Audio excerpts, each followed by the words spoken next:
If I miss your name, please let me know at the end. We have Commissioner Burris on by phone, Commissioner Mulkey, Commissioner Richards, Commissioner McCall, Commissioner Herb Cornwell, Commissioner Bland, Commissioner Gillis, Commissioner Gerthofer,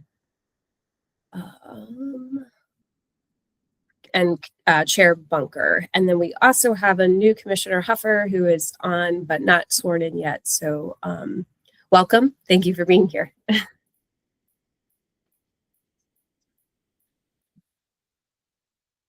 So I think that gives us what we need. Okay, awesome. I will turn it over to Chair Bunker then.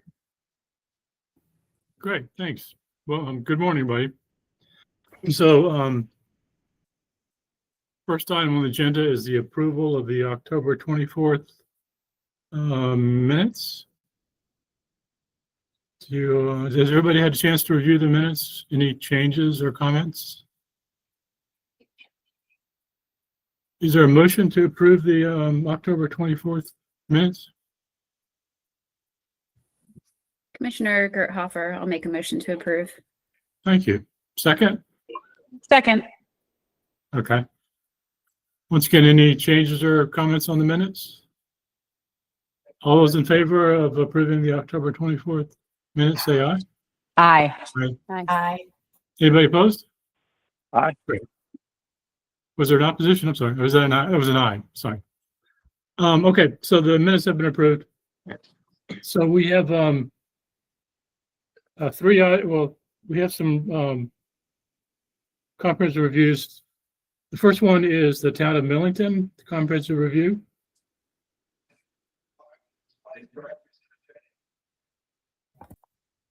That would be me. Good morning, everybody. Bear with me 1 second because I have one screen today. So just trying to make sure that I have this ready for y'all. Okay.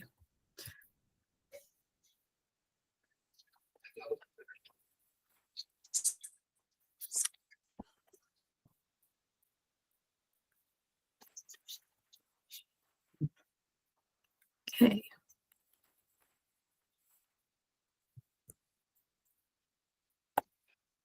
All right. Is it showing in presentation mode for everybody right now? Looks great. Yeah. Okay. Excellent. Okay. Good morning, everybody. My name is Katie Hayden. Today, I will be presenting to you the Town of Millington's comprehensive review. This is being brought to you today for a vote. Okay, so the Town of Millington is located in Kent County and Queen Anne's County along the Chester River.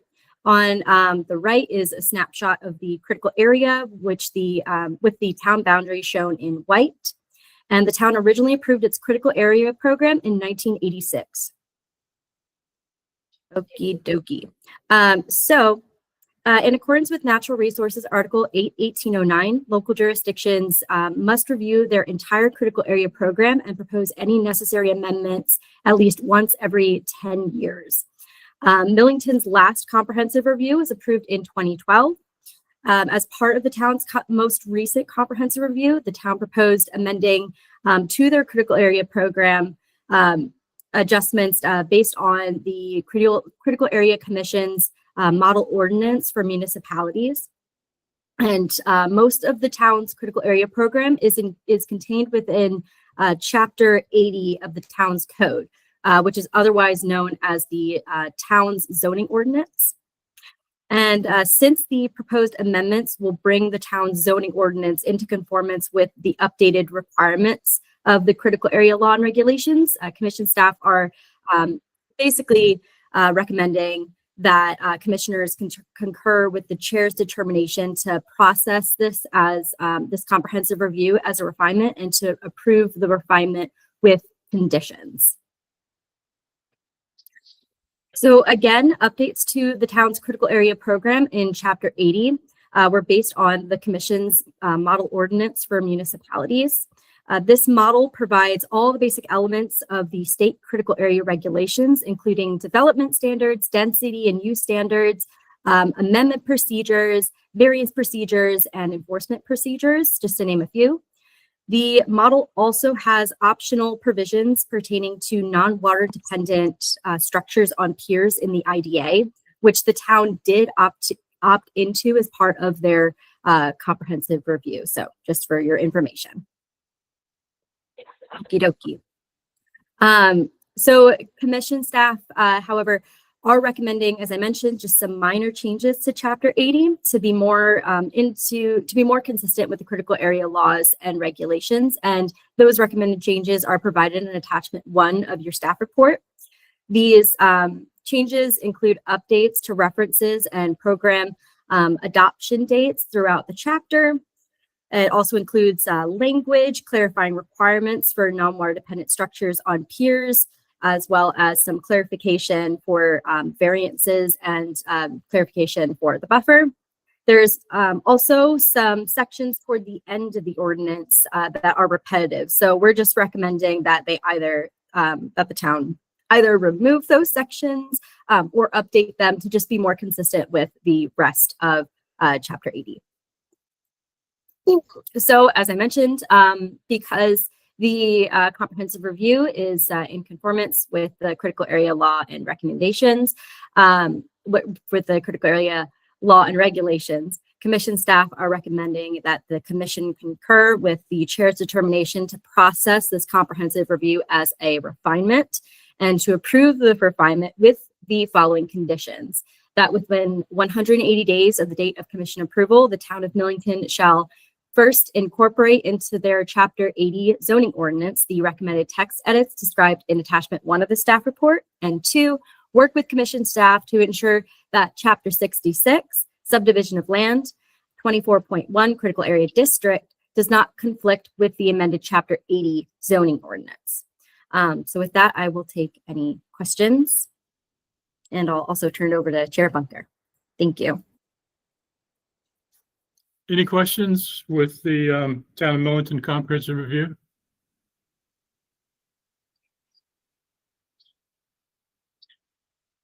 So hearing none, we're looking for a motion to concur with the chair's determination of refinement and to approve the comprehensive review with conditions.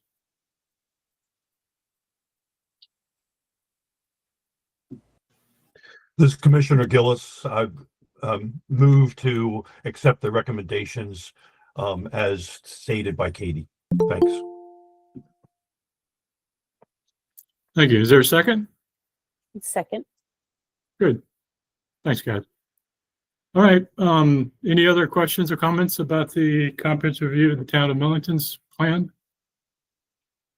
All right, so we'll go to a vote. All those in approve of the motion, say aye.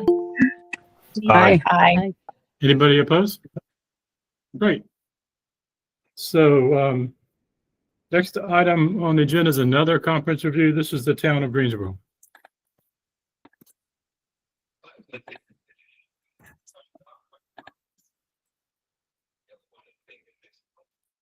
All right. Good morning, everybody. My name is Annie Sakarik, and I will now be presenting the comprehensive review of the Town of Greensboro's Critical Area Program.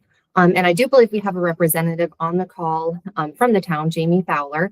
So I'd like to thank Jamie for her time in participating today, and she'll be available to answer any questions that may come up. So the Town of Greensboro is located along the Choptank River on the eastern shore in Caroline County. All 3 critical area designations can be found within the town boundary. So that's the intensely developed area, limited development area, and then there's also a little bit of resource conservation area in there. And then just for some brief history, the town was settled around 1732 and was originally known as Bridgetown due to the presence of a bridge at its location at the head of the Choptank River. At the time, there were very few crossings over the upper Choptank, and so the town served as a stopover point for overland and river traffic and as an inland port for transporting grain. Soldiers returning from the American Revolution later renamed the town after their commander, General Nathaniel Greene. So then back to the topic at hand, commission staff is recommending that the committee concur with the chair's determination to process this comprehensive review as a refinement to the town's critical area program. And we recommend approval with conditions to ensure that some minor administrative changes are incorporated into the final ordinance. And as we heard in the previous presentation, the critical area law requires each local jurisdiction to review its entire critical area program at least every 10 years. The town's program was last updated in 2013, so this comprehensive update will bring the town's land and development ordinance into conformance with the updated requirements of the law and criteria. And our office developed a model ordinance for counties and towns to use as a template when developing and updating their local programs. And as Katie previously mentioned, this model provides all of the basic elements of the state critical area regulations. And like many other towns, the town of Greensboro has adopted the commission's model ordinance. However, there are several minor administrative changes that staff recommend as a condition of approval, which are all outlined in attachment 1.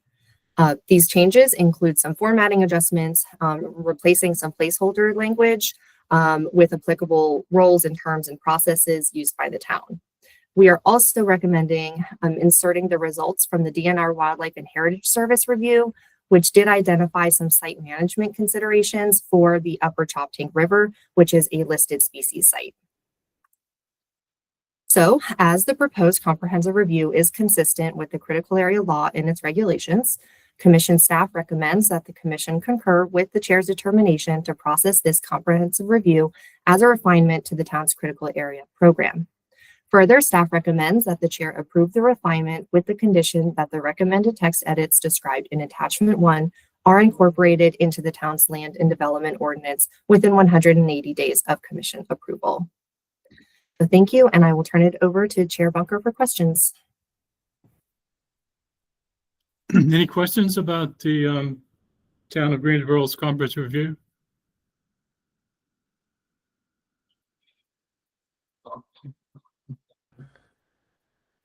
Andy, I have one, this is Commissioner Gillis. I have one, just an editorial thing on 17.19 under the 3 ecological significance. There was a word missing. Upper Choptank River is one of the most important watersheds. And missing the one minor, Gotcha. I'm sorry, but I just want to make sure it was seen before it got put into their code. Yes, absolutely. Yeah, we can definitely make that change ahead of the full Commission approval. Thank you.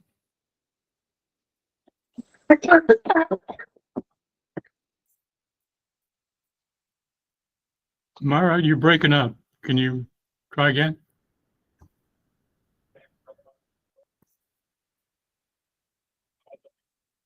I think we might have lost her. Oh, there she is.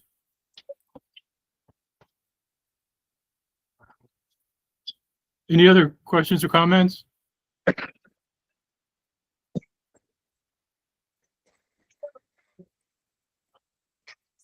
All right.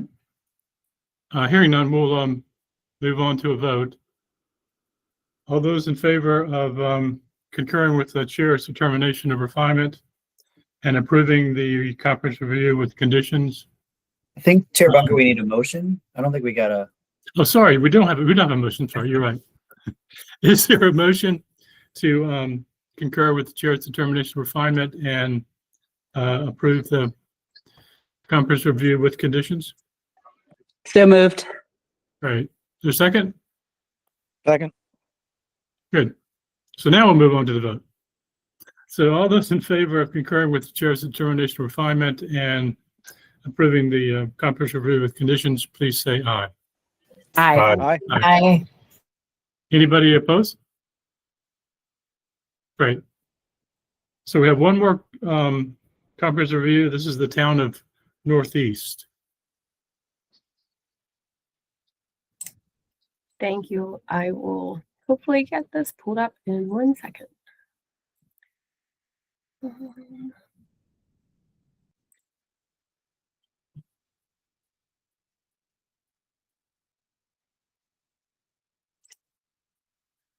Okay.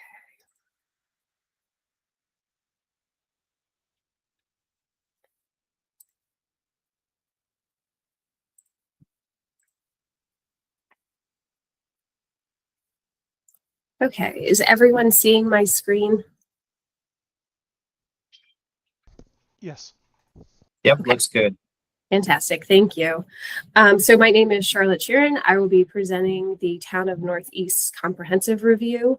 And we do have a representative from the town, Betsy Venel, here with us on the call. So thank you, Betsy, for being here. So the Town of Northeast is located in Cecil County along the Northeast River. The critical area within the town is limited development area and intensely developed area. There's actually no resource conservation area within the town boundary. So the Town of Northeast was first settled in 1658 and incorporated in 1850. It started as a hunting and fishing ground for Native Americans, but the town's history after settlement is really tied to the Northeast River, which facilitated trade and powered early mills and contributed to the town's economy.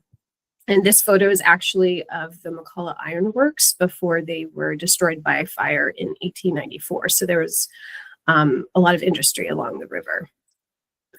But anyway, just back to the comprehensive review, staff is recommending that the committee concur with the chair's determination to process this comprehensive review as a refinement to the town's critical area program. And staff also recommends approval with conditions to ensure that minor administrative changes are incorporated into the final ordinance. So as you've heard multiple times already today, the critical area law requires each local jurisdiction to review its entire critical area program at least every 10 years. The town's program was last updated in 2005, so this comprehensive review will bring the town's critical area program into conformance with updated requirements in the critical area law and regulations. So as you also previously heard, our office has developed a model ordinance for counties and towns to use as a template for updating their critical area programs. And this model kind of provides all of the basic elements of the state regulations, including things like the development standards for each designation, density and use standards, amendment procedures, variance procedures, and enforcement procedures. So local jurisdictions can then also customize and modify the model to fit the needs of the jurisdiction. The Town of Northeast kind of already has a more tailored critical area program to their jurisdictional needs. So what we did in this case is use the model ordinance to kind of cross-check the existing critical area program for the town to ensure that they have the most updated provisions within their ordinance. So it differs slightly in that it is not a just repeal and replace with adoption of the model ordinance. There are some minor changes that staff recommends as a condition of approval, which are outlined in attachment 1 to the staff report. These changes include correcting a couple cross-references within the ordinance and correcting provisions that were missed during the cross-check using the model. So as the proposed comprehensive review is consistent with the critical area law and its regulations, commission staff recommend that the committee concur with the chair's determination to process this comprehensive review as a refinement to the town's critical area program. And further, staff recommend that the chair approve the refinement with the condition that the recommended text edits described in attachment 1 are incorporated into the town zoning ordinance within 180 days of commission approval. And with that, I will turn it back over to Committee Chair Bunker for questions. Any questions about the comprehensive review of the Town of Northeast?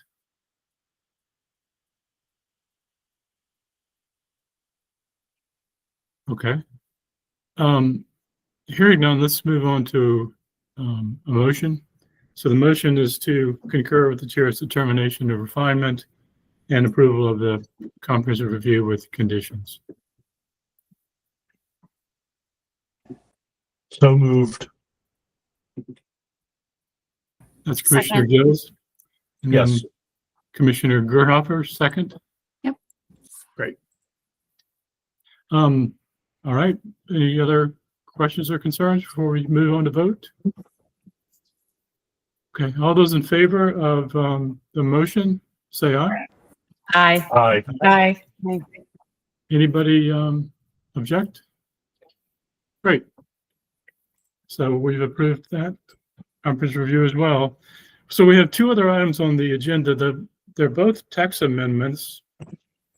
And one of them is information only, the town of Somerset information only. So the first, and I should point out that both of these are very similar items. So the first one is St. Mary's County text amendment, new RCA use, non-medical daycare.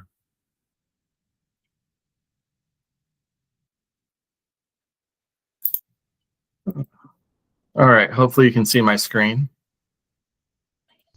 You're set, Michael. All right. All right, good morning. I'm Michael Macon. I'm a natural resource planner with the Critical Area Commission. Today I'll be presenting on St. Mary's County's text amendment to allow non-medical daycares in the RCA for a vote. I'm joined today by staff from St. Mary's County that can help me answer any questions that the commission may have. Some of you may recall that this text amendment was presented to the program committee back in September of this year for preliminary review and feedback. Based on the discussion during that meeting, the committee had a few comments and recommendations regarding the proposed text changes, which the county has partially addressed. I will review the enacted language as well as the proposed changes in this presentation. So first off, the county is proposing to amend St. Mary's County Code to allow for non-medical daycares in the RCA. This includes preschools, nurseries, and adult daycare facilities. The proposed RCA use for non-medical daycares is being proposed to achieve two primary goals. First, it would allow for nurseries, schools, preschools, adult daycares to operate within the RCA, expanding access to critical early childhood education and care services in areas where such opportunities are currently limited. The second, the proposed use seeks to address equity gaps in rural communities, which are frequently located in the RCA and often lack nearby educational and childcare options. At this time, the proposed use is intended to only impact a single property in the RCA. The county was petitioned by the All Saints Episcopal Church to allow this use in the RCA. On the right is an aerial image of the vestry building, which the church would like to lease out to a Head Start program designed to educate and support families of young children, the ages of 3 to 5 years old. The building is located entirely within the RCA, and it is legally non-conforming for lot coverage above the typical 15% limit for the RCA, with an existing about 25% lot coverage. Additionally, the county staff have determined that this area of the county lacks early childhood education resources, and that this Head Start program is really an important step to support the community and address equity concerns around it. This text amendment was brought before the committee in September for information only. The discussion at that time revolved heavily around the uncertain nature of the use in terms of the development required to support a non-medical daycare and its intensity. As a response, the committee asked the county to provide the following in their official submission. First, the county should work with the applicant and their attorney to determine a ballpark number of how much additional development the Head Start program proposal would require, including ADA parking and playground space. The second, we needed to clarify language stating that this use applies only to existing permitted buildings with a vesting date, and it does not allow for new or future structures in the RCA to be used for these facilities. Third, we recommended prohibiting variances for exceeding lot coverage limits and directing applicants to use the county's lot coverage trading provisions instead. And finally, the county should consider additional limiting standards, possibly narrowing the provisions to Head Start programs or including an attendance cap.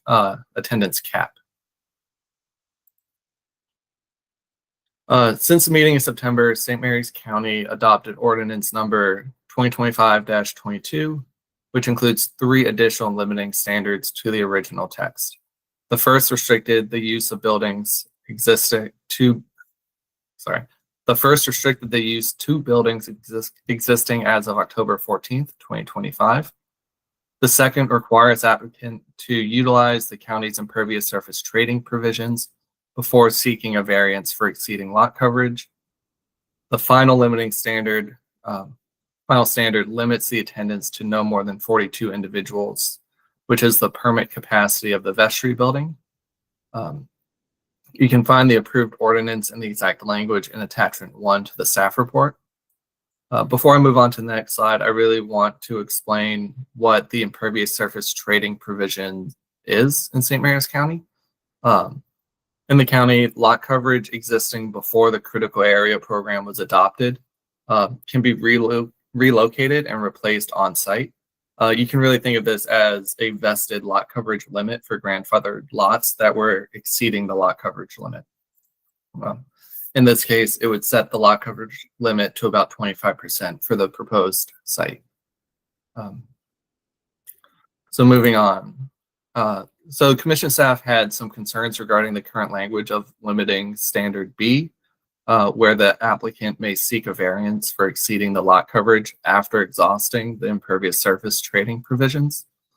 The exact language for limited standard B is on the screen. It reads, no use may apply for a variance to exceed lot coverage limits established by section 41.6.3 if the property on which the use is proposed is eligible for impervious surface trading in accordance with section 41.5.3.I3.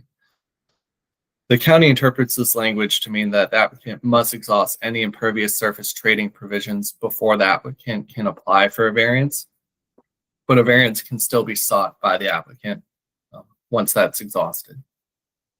Our first concern is that the intensity of the development associated with the use still remains uncertain, particularly with respects to permitting outdoor requirements for a preschool or nursery school program for things such as a playground facility, ADA access, parking.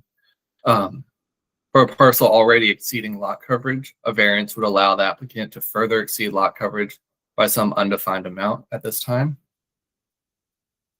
Without additional constraints or guardrails on how and when a variance may be sought, or a limit on the amount of lot coverage allowed through a variance, reliance on the variance pathway may undermine the intended constraints of the critical area program and the RCA land uses and policies. At this time, I really want to open up the meeting for a discussion so committee members can weigh in. Does the committee feel that additional restrictions are needed for limited standard B to maintain the uses and policies of the RCA?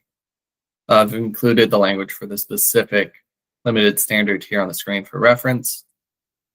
Some potential corrective language may include some sort of maximum lot coverage exceedance that can be sought through a variance process as either a square foot above a lot coverage limit or a percentage above the lot coverage limit of the parcel, or the use of a permeable, the requirement of the use of permeable materials for any lot coverage over the limit, or perhaps further narrowing the use to only early childhood facilities, excluding adult daycare facilities from the RCA use, or the requirement of the applicant to exhaust all available waivers for county permits and state licenses before seeking a critical area variance. So exhaust all avenues for minimizing required development before seeking a critical area variance.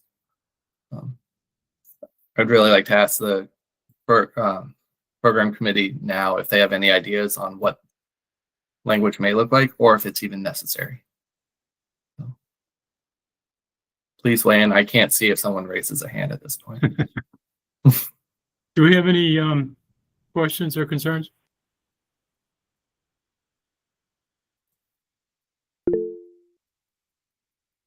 Commissioner Gillis and then Commissioner Gerthofer.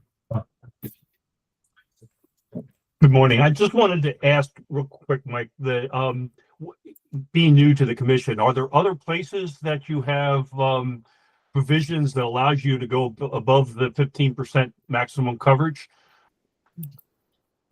So typically, if an applicant is seeking to go above the 15% lot coverage limit, they have to seek a variance. On most private projects that are already a approved use in the RCA, they just have to demonstrate that there's site constraints on the property that would cause unwarranted hardship and prevent them from exercising that use.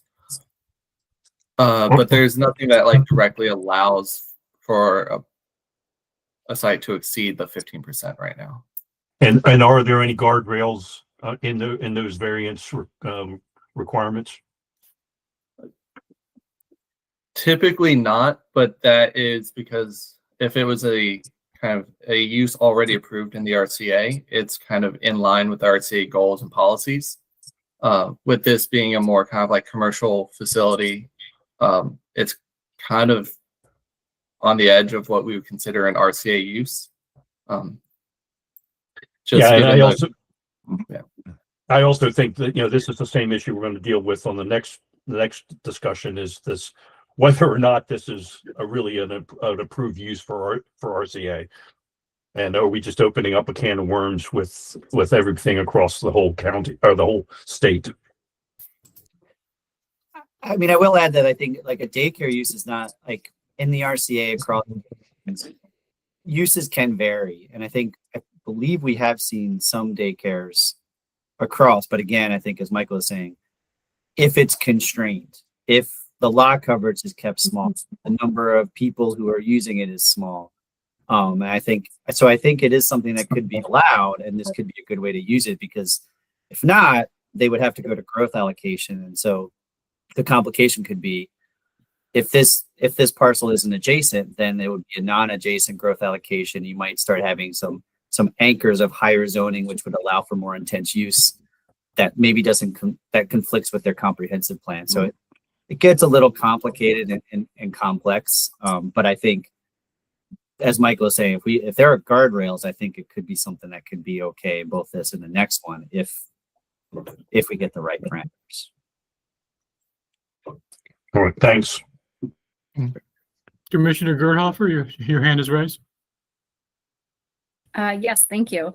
Question for staff. Have we ever placed the maximum lot coverage limit for that use elsewhere? So say, I know they have the swapping of lot coverage that they could utilize. So say the property's at 24% coverage as of October 2025. Is there a way that we could say, okay, that's their maximum coverage forever, and they would have to do the swapping, that they could never apply for a variance to exceed the lot coverage? Or would that almost be considered, I don't know, a taking, or would that almost be considered not able to do just because we're not allowing them to have the possibility to do something else, if that makes sense? So I guess really my main question is there anywhere else where there's the maximum lot coverage limit placed on a specific use like this that's more than the typical what's written in the code? Yeah, Janelle, so there are examples of other uses that have been approved by the commission that were added to RCA use lists where a maximum lot coverage is set. So, and it's usually tied to some of these uses that can be more intense. So like as an example, like a religious facility that might have like a lot of parking associated with it, that kind of thing. So we see that on RCA use lists where the limit is 20,000 square feet of lot coverage or 15%, whichever is less. So that, if you have a use that is more intense on a smaller lot, they can go just up to 15%. And if it's on a much larger lot, then they would be limited to 20,000 square feet, even if 15% was greater than that for that specific use. Okay, Do we have that makes sense. And from my perspective, I would feel more comfortable providing approval with this project if we did have some sort of maximum lot coverage limit that was very black and white. Yeah. I will say, to follow up Charlotte's description, there isn't the opposite allowance. There's never been language to allow for lot coverage above the 15%. With these type of approved uses, we typically limit the lot coverage to some set amount for those larger properties, particularly with these intense uses. So Dan Barres, Leonardtown.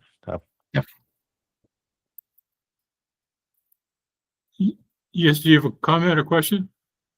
Yes, just a comment. Just want to remind everyone that in St. Mary's County, down here, we are a peninsula, and we have 500 miles of waterfront. So, we're kind of limited on what we can do, but, certainly a daycare like this is much needed.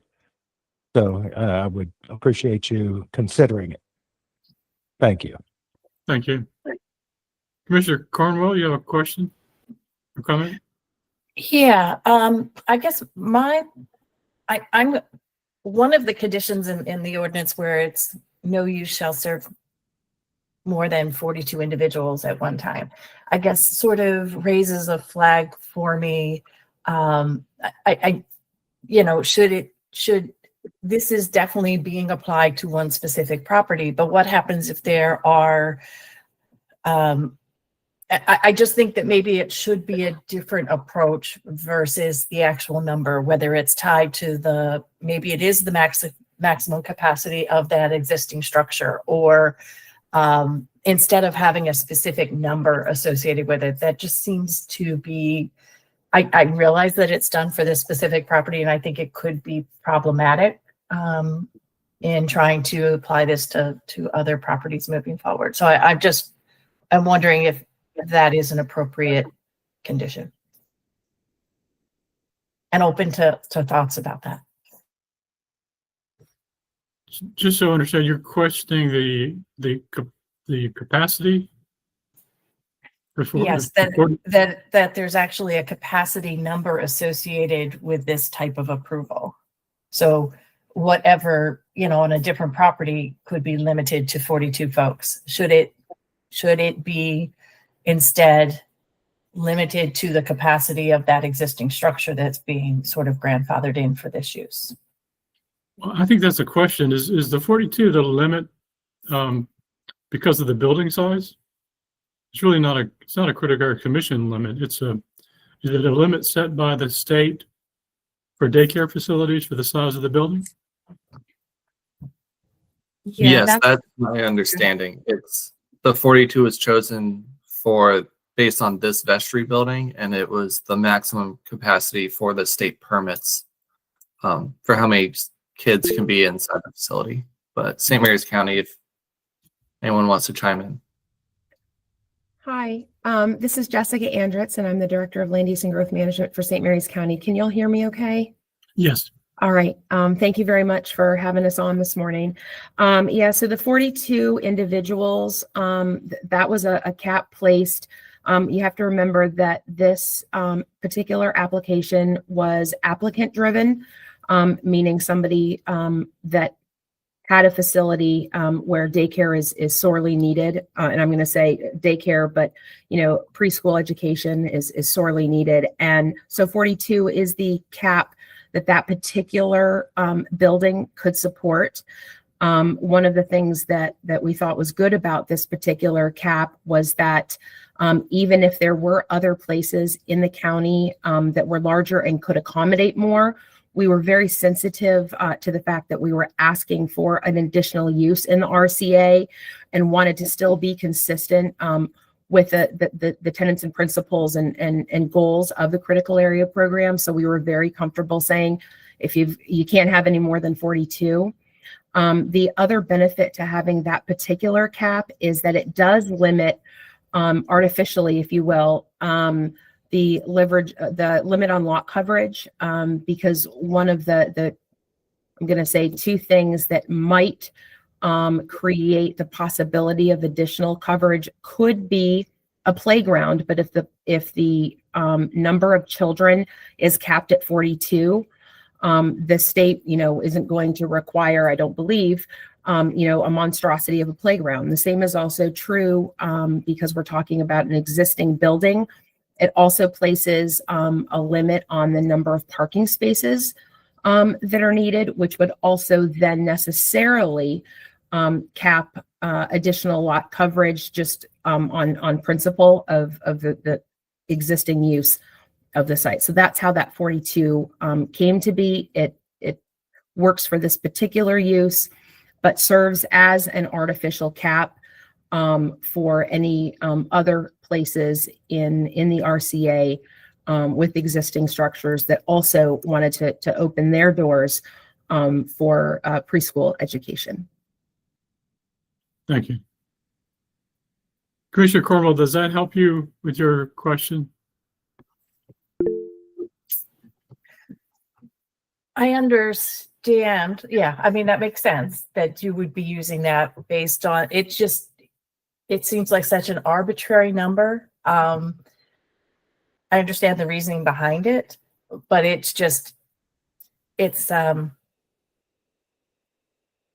understand it. Let's just leave it at that. It's understandable.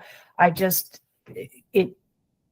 worry that, it complicates matters down the road, but I understand the artificial cap that you're trying to use for this approach. So that makes sense. It's just an odd number to show in an ordinance like that, but understood. But thank you for the background. That's helpful. Well, just to be clear, is that number will not be in the ordinance? That's just Yes, for it this is. specific use, right? Or is it in the ordinance? It would be in the ordinance. Yes, sir. It would be in the ordinance. Okay. Oh, Mhm. It is an odd number.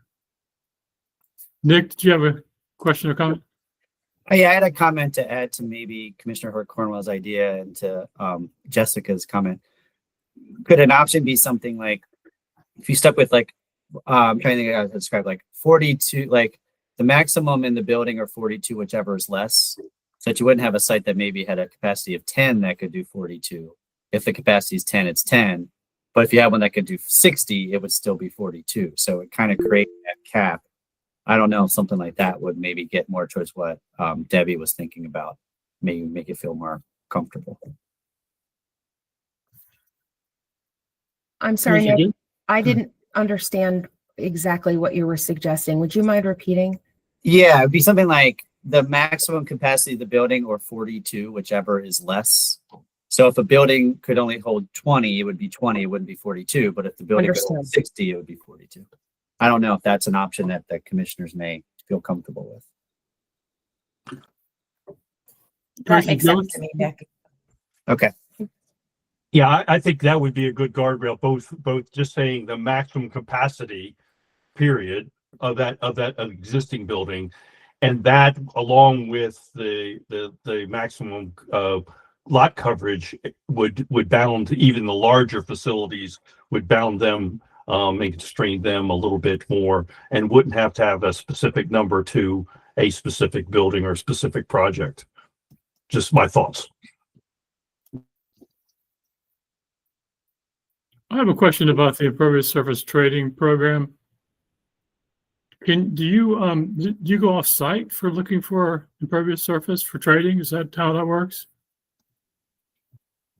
Assuming that question is for St. Mary's County, no, it's on site. You'd have to, for example, remove impervious surface, let's say on one side of the building, to be able to put the same paving, let's just say for ADA, if there's a pathway or a parking spot or something like that for ADA purposes, you'd pluck up some of the lot coverage on one side and be able to stick it on the other side. And that would help you to not increase the lot coverage needed to facilitate the use in the ways that the state would mandate. Okay, thank you. My pleasure.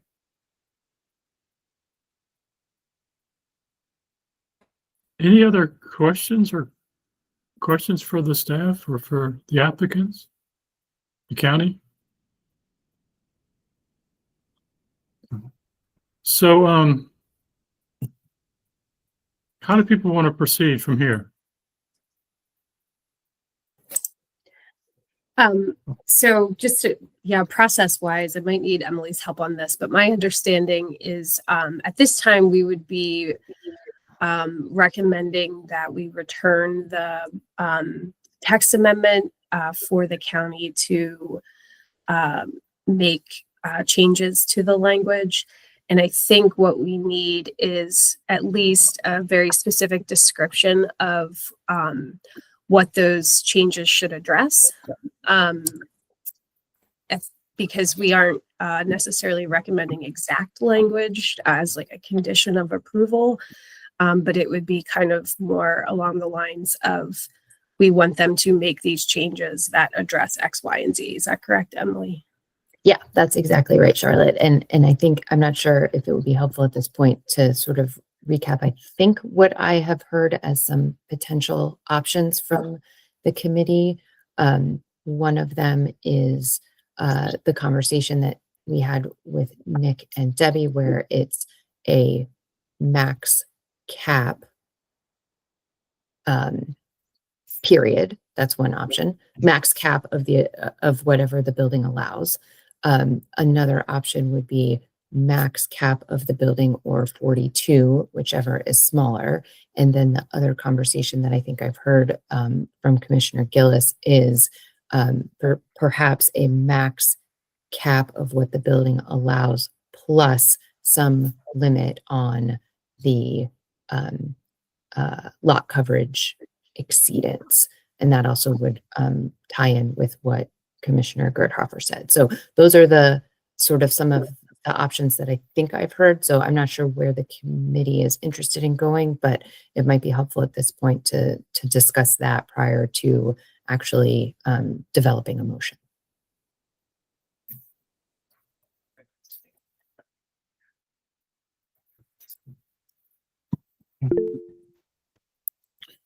Commissioner Gerthofer? Thank you. I wanted to say I did plan, I have to run out of the meeting for about 30 minutes and then I'll be back. But I think it would be beneficial to also add language specifying some sort of institutional use, or specifically how it's mentioned in here, narrowing it to early childhood facilities. I think that would just give us more control in having this language spiral out of control and be used for heavier commercial uses in the future and other properties. I 100% support daycares. I know they are highly needed everywhere. So I think it would be beneficial to have some sort of language when the county or the town comes back, narrowing the use to the childhood facilities. Thank you. Yeah, I think maybe having a maximum lot coverage limit would be clearer than having a limit on the number of people in a building. That seems kind of arbitrary, and maybe not adequately address the lot coverage issue.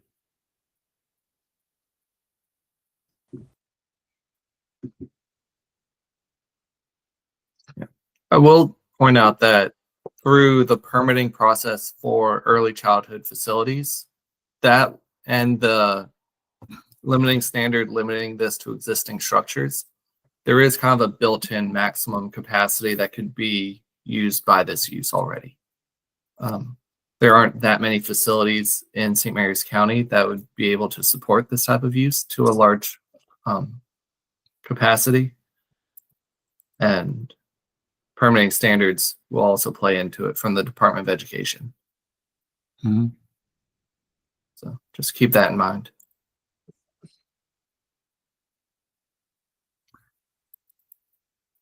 So how do we want to proceed? Does anybody want to make a motion, or where do we go from here? So I did have two recommendations. The first would be the commission staff recommends that the program committee concur with the chair's determination to review this program as a refinement. The second is the commission staff recommends the chair to return the text amendment to the county so that necessary revisions can be made to address these concerns based on our discussions. It looks like Commissioner Gillis has his hand raised, so I just wanted to make sure. I'm sorry. That's okay. Commissioner Gillis? Sorry, I went ahead and put it back down. Thank you. Okay. Oh, okay, great. So I'm looking at the staff recommendations. Just want to have a question to the county. Does the county have enough guidance from us to know how to proceed from this point if we send it back? I sorry, Jessica, before you jump in, I would recommend that if this is the motion in terms of returning the text amendment, what we have done with other types of motions in other committees and is to be very specific about what you want to see when it comes back, right? So that you know when it does come back that the county has or has not sort of fulfilled what you've asked them to do. If that makes sense. We don't need to draft their ordinance for them or anything like that, but I think it would be more helpful to have a list of what you expect to see when it comes back, if that makes sense. And if it's helpful, Michael can edit it on the screen so people can see it as it's happening to get the list, if that's easier too for people to track. So this is Jessica Andrix again from the county. I was going to say in response to the question of is the county clear? I think it would be helpful to have very specific language. For example, requesting that we go back and figure out a way to limit lot coverage. I feel like that kind of a recommendation wouldn't be clear because this is a stated need in our county. We're trying to help the applicant get their doors open for the fall. And obviously the structure is already built, but there's going to be some additional approvals that'll need to be done, including state approvals. And so if the item is going to be returned to us with specific recommendations, it would be very helpful. While I realize you've said, we don't need to draft the ordinance for them. We are looking for that very specific feedback so we can meet with our commissioners quickly to move this process along.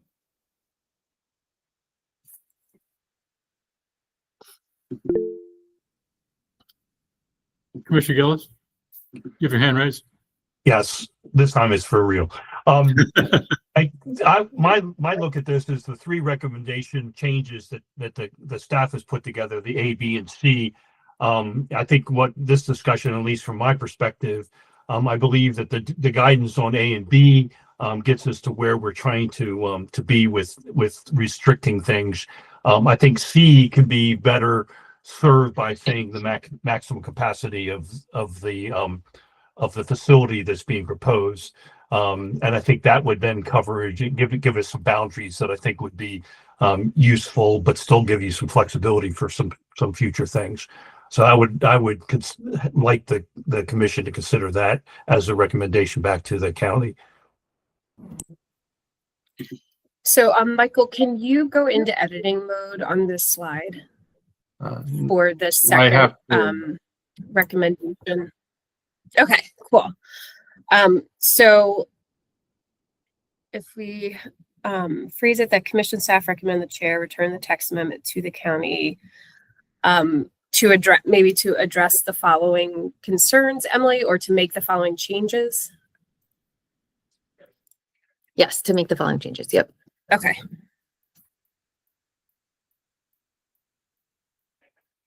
And then we can have a bulleted list. And again, we don't have to include all of these, but totally up to the committee. But again, just kind of recapping what I've heard is Commissioner Gerthofer's request to the limiting it to the use, early childhood use, or whatever the specific language is for that. Sorry, I'm not clear what that was, but the limiting the use, maximum lot coverage.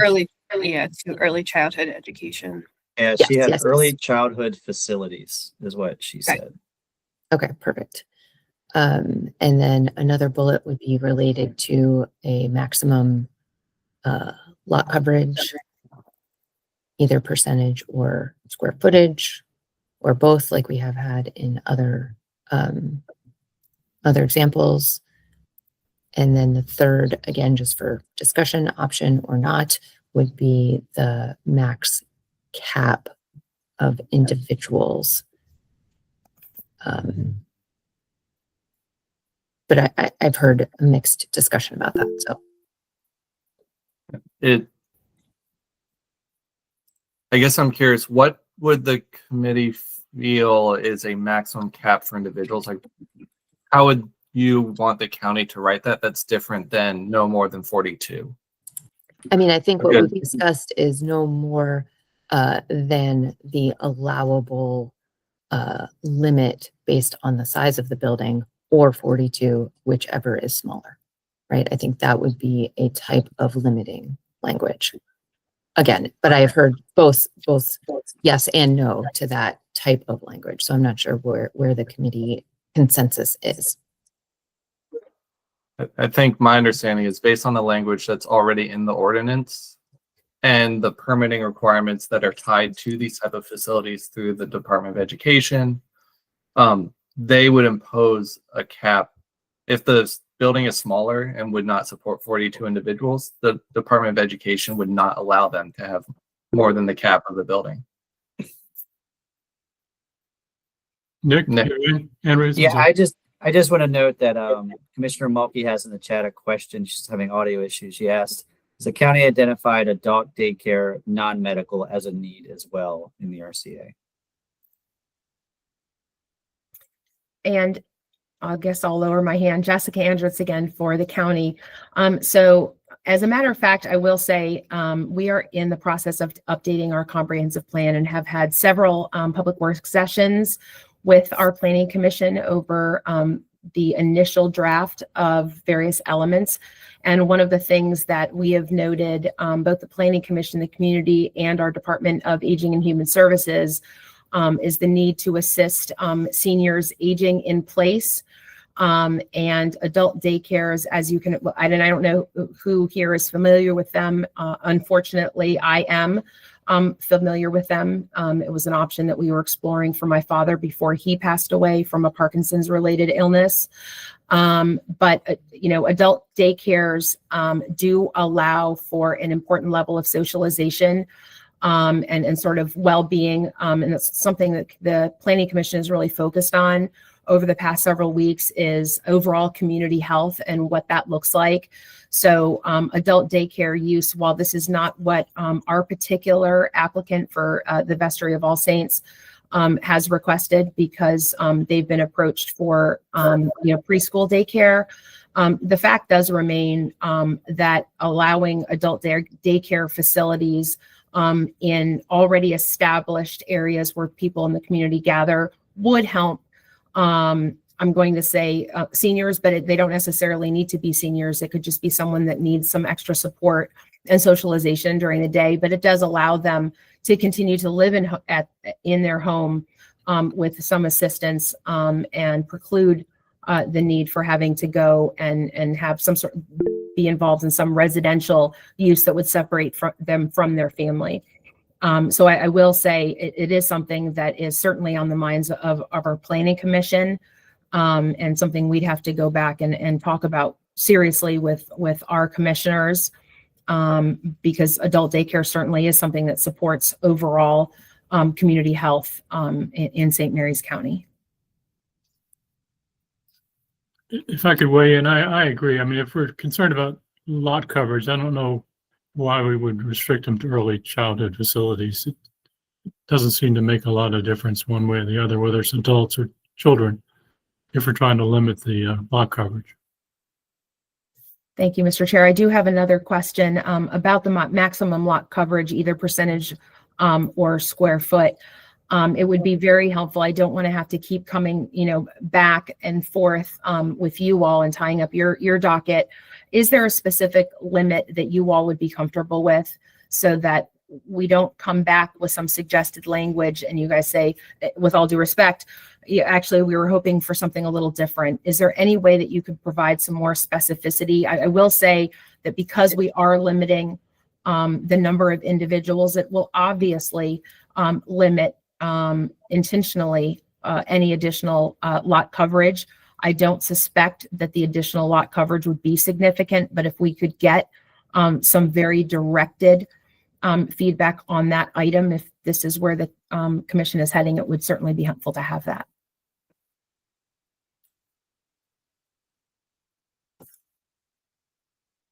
I mean, I can jump in just again for sort of recapping what I think people have mentioned so far. I think one option could potentially be limiting it to the 25%, and then that is currently on the site, and then some exceedance to that 25%. And I don't know, I don't think anyone so far has thrown out a suggestion for another number, but I think that's what I have heard at least one person mention so far as an option.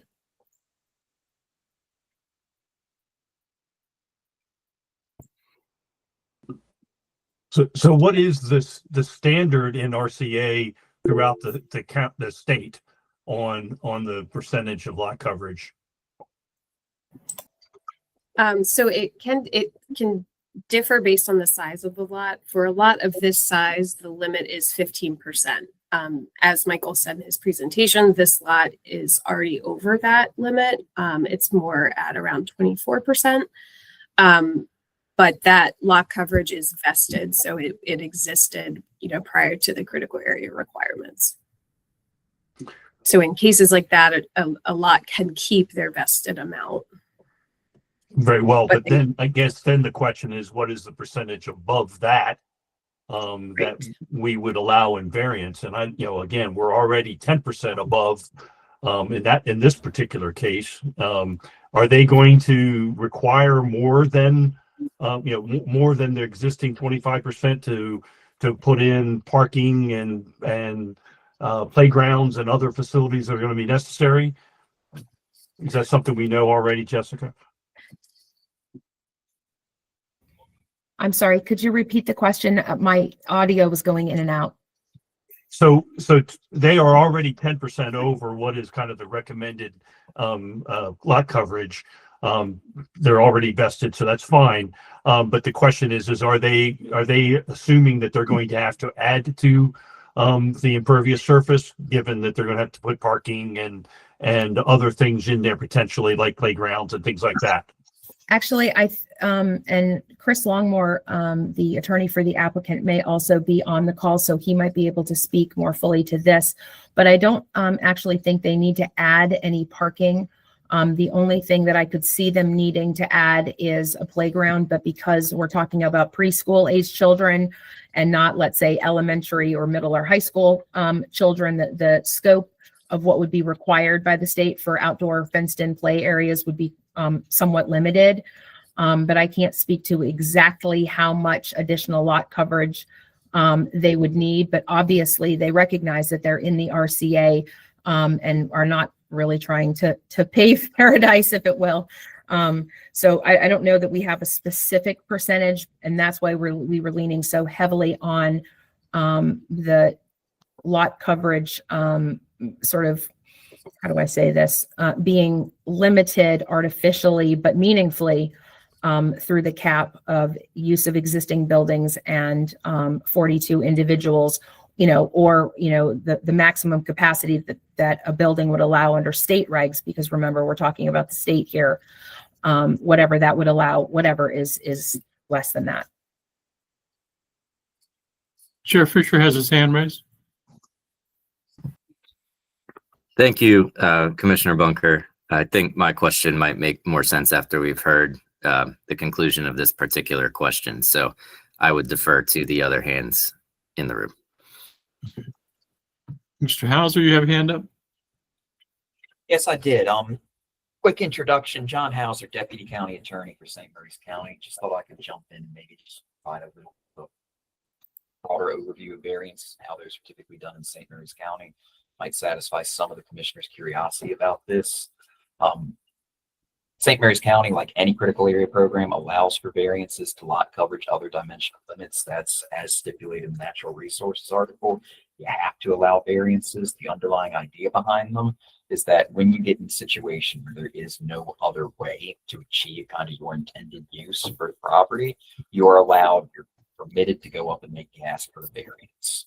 And among the standards you have to satisfy for them set forth in TOMAR, first one up, you have to establish that whatever the ask for is for an unwarranted hardship. That means Your use has to be one, reasonable, and two, there's no way to accomplish it on the property without resorting to some means beyond or less than seeking a variance. And there are other standards, they all play into it that I think fair to say is the key one. How that works out on a case like this, I think, in practice, is that one of the troubles with this particular applicant and their request for the text amendment is it is, whatever we think about it being a righteous use for daycare, it is a challenging lot, and that we do have an antiquated building. We do have a legally non-conforming excess of lot coverage on there. The way I think a variance request hypothetically would have to be squared away by our Board of Appeals before they were to ever be granted one, they have to show there's no other means or mechanism to get what they want to do with the property without resorting to that variance and continuing to exceed the lot coverage limits. In our case, early on, we identified parking as a potential need they might have. And again, the applicant is dealing with a nonprofit church. They don't have the resources right now to do the full engineering or site requirements at this stage and understand definitively what they may or may not need to feel comfortable. They don't need parking limits right now, but if they get into a situation where, say, they think they can make do with 7 parking spots or 8 parking spots, 10 parking spots, whatever it might be, but there's sort of an artificial requirement for 12 parking spots or 14 parking spots. This is what our county code requires. We have administrative mechanisms already in place for them, for a user to request a waiver of those parking requirements from Jessica. As long as Jessica, in her good conscience, feels it's a reasonable request, won't jeopardize public health, safety concerns, whatever the case might be, she could grant a waiver for that specific parking requirement and make them with what they need to go down, or that they can make do with that instead of meeting kind of, for lack of a better word, artificial requirements in the code. One of the ideas we had advanced, which hasn't come up yet today, is that rather than a kind of black and white definite lot coverage limit, is putting language in there that just clarifies, kind of pulls out everybody's greater attention, applicants, board appeals alike, that an applicant really should be expected to go down and satisfy each and every one of those alternate means towards compliance before they request a variance to continue exceeding lot coverage limits. Parking's one specific example. You could see another way where instead of, going in for a critical area variance, they ask for a standard variance on a different sort of lot to, intrude into a setback in the road or a property line before they go into the critical area to get this. It's something to keep in mind. The other thing I'd say is maybe it's something to pick Emily's brain about is whether trying to put in a hard variance limit does not run afoul of natural resources requirement that every critical area program include means for applicants to ask for variances from that critical area. And if a particular crafty goal down the road might not try and challenge a restriction we set in place here by citing to that section, saying that it's just ultra various for us to try and set these outermost limits for variance requests in general. Because right now there isn't a limit, as far as I know, of any kind of what you can ask and what you can and cannot ask for variances at all. The limiting principle of the variances comes in the procedure itself. You have to satisfy each of those 7 standards and prove that you truly do have a justified ask to depart from the critical area program in this circumstance. Thank you. Mr. Longmore, I think you're next. Thank you very much. I hope you all can hear me. Okay. Yeah, so just I won't belabor the point and reiterate just a couple of points that Jessica and John made. So you all know who I am. My name's Chris Longmore. I'm the attorney for the applicant, this text amendment of the church. And we do have a couple of the folks that are spearheading it for them observing today. We're glad that they're here watching. To reiterate kind of John's point of we'd love to have specific answers to the exact amount of additional lot coverage we may need for this Head Start program. But the formal engineering has not been done because it's a real significant cost. And, understandably, if it's not allowed, they're not going to go to that cost because they don't have the resources to do that. So we're trying to figure out what the rules are before they do that. The one thing I'll point out is that they have reached out to the Head Start program, and the only additional need that they know of is a playground. We think there is adequate parking already available in the grandfathered lot coverage that's there, and it might be more than we need. So we're more than willing, from this applicant's perspective, to agree to exhaust all other lot coverage avenues to not add any additional. But we do kind of echo, the legal concern Mr. Hauser raised, and kind of the practical one for us is if we do need a small amount of lot coverage added to this property, like other applicants may need in the future. And the examples that we came up with in our pre-meeting for this committee meeting was if there is, as Jessica mentioned, a ADA requirement of some type of sidewalk to the playground, for example, for children or something along those lines that we don't have the specifics for.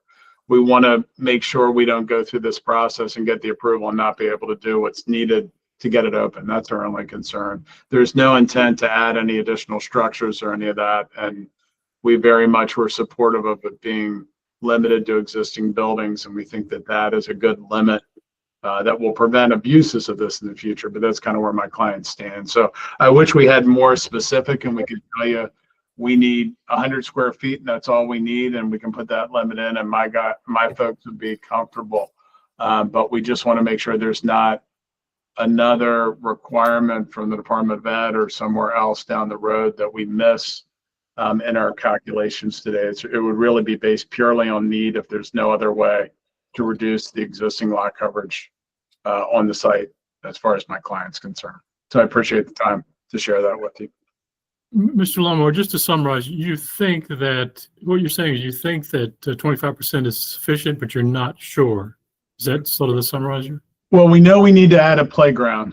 So if that's counted as lot coverage, we may need to add some lot coverage if we're not able to remove any of the existing parking out there that's there that exists there. So we may need to add minor lot coverage, assuming the playground is considered lot coverage.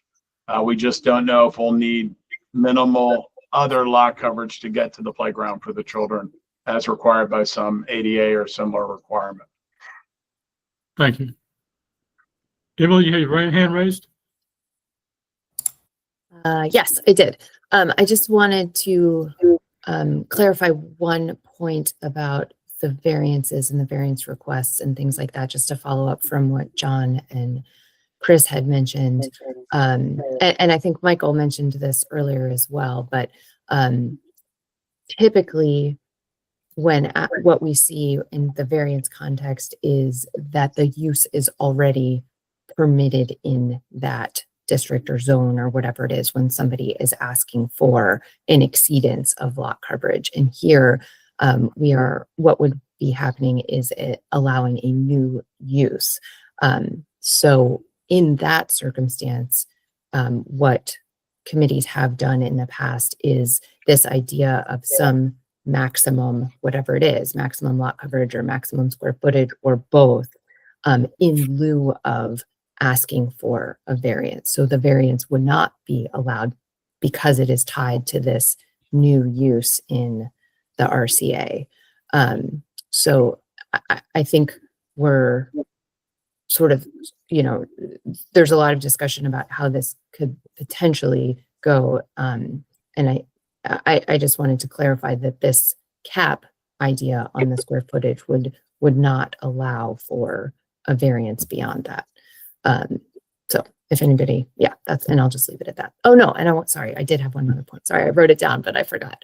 The other point I wanted to make about the ADA issues is that the critical area program, state law and St. Mary's already has language for reasonable accommodation for ADA purposes. So again, that could be achieved separate and apart from a variance through that ADA reasonable accommodation language. So that was the other point I wanted to make. Thanks. If I could just make a comment, the next issue coming up is very similar. It's use in the RCA. It's not daycare, it's a restaurant. But if we the limits on the lot coverage we set here could also apply to that too. So we may be setting a standard for other similar requests.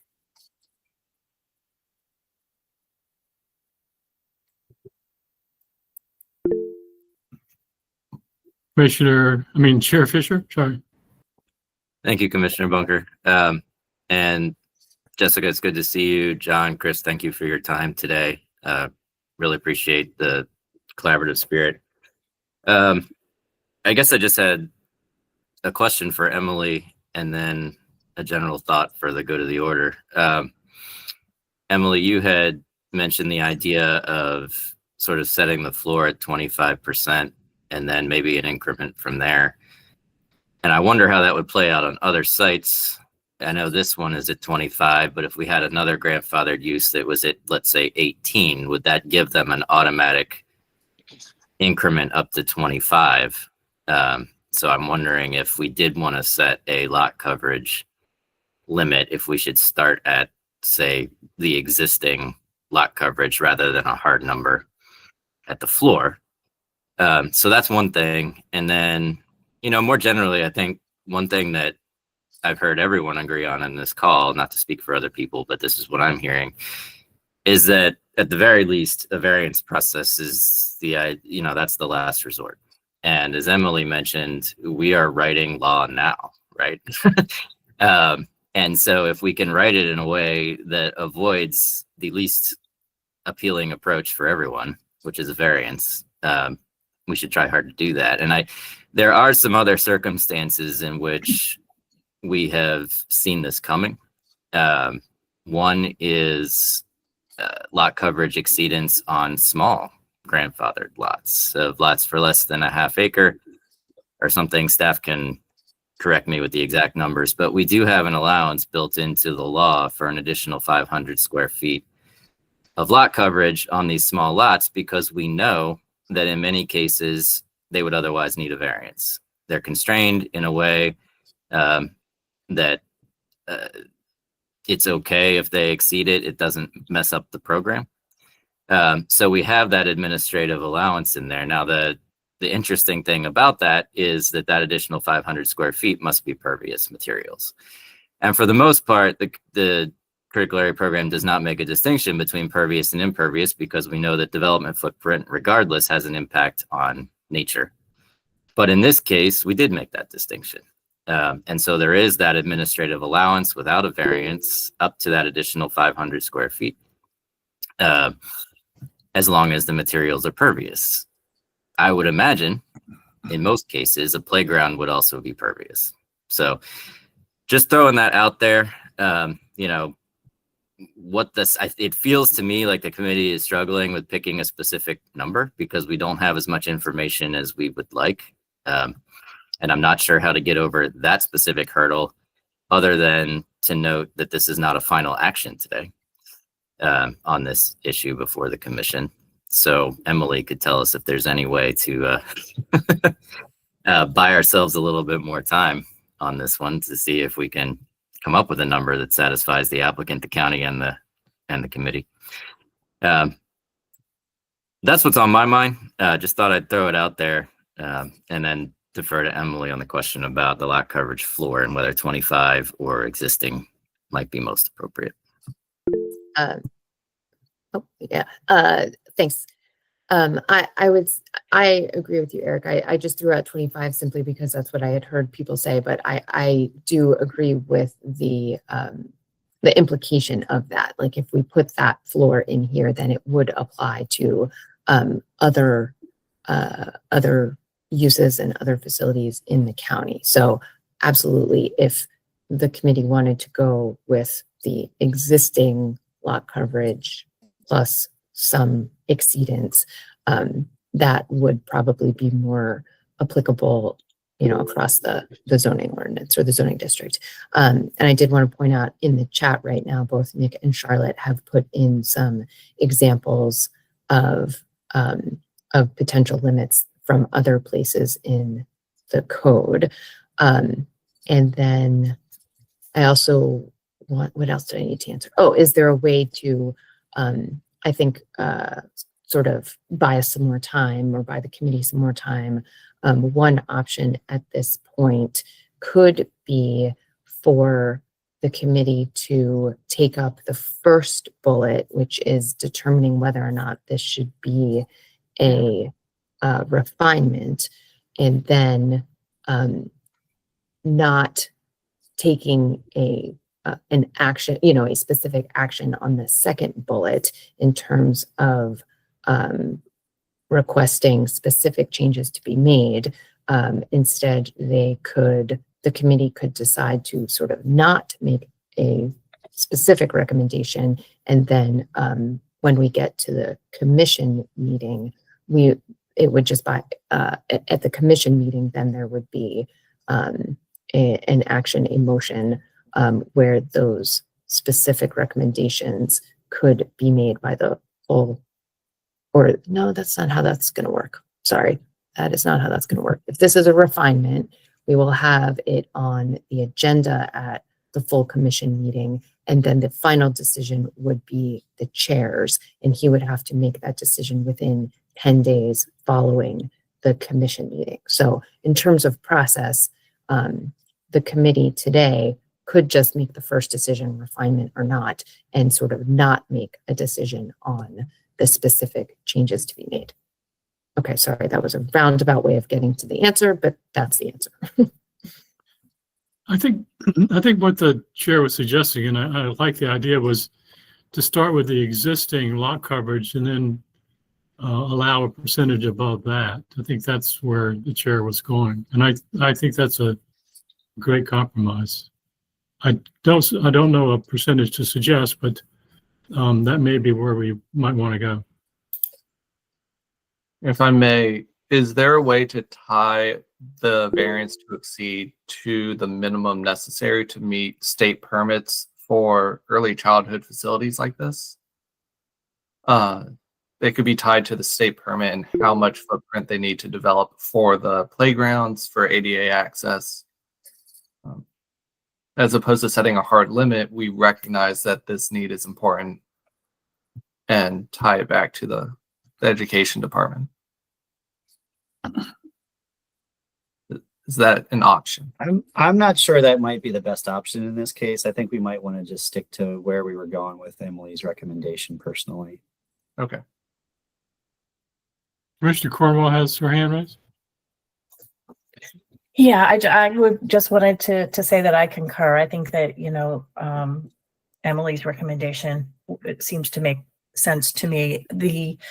The other thing that I would say, we're talking about the maximum lot coverage, and then the cap of individuals. I didn't want us to lose that as well, because I liked the language that Nick had proposed in putting this as a top cap, because we're thinking about the scale of these facilities. And again, we've got to think outside of this one application that this is necessary for. But a 40, I think it's 42, is a fairly large facility. So I think we would want to consider that in the RCA, that cap. And I think that the county was using that as sort of as a cap to make sure that the scale of that type of a development wasn't exceeded. So I just wanted to make sure that we sort of circle back with that, because I think that was an important fact as well. I think Emily put it in the chat.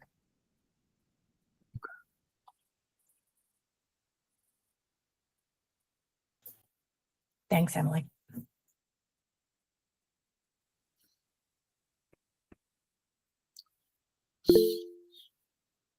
Chair Fisher, your hand's raised. Thank you. Just, I guess, one last question from me, and this might be best directed to the county. Understand that the engineering is a challenge for the applicant at this stage of the game. Is it possible to get a ballpark just based on a read of your code related to the number of parking spaces and a read of state requirements based on the potential size of a playground, given that we know how many people will be there and the square footage of the facility? I mean, is it, it feels like we should be able to get like a ballpark, if not an exact determinative number. So, Mr. Chair, what I know that in a previous meeting with critical area staff, we did confirm the number of parking spaces that would be needed. I think it was, for those of you who know about this are going to laugh, I think either 6 or 7. And I believe that the site currently has the required parking. I think the playground is probably the biggest outlier. Chris, I don't know if you could speak to that. Sure. This is Chris Longmore again. I concur with what Jessica said. That was the numbers that I recall coming up with the parking on the quick analysis with county staff, which helped. The playground is the only thing. So Head Start is the program that would, be running the facility. So they would be the ones getting the final permits as well.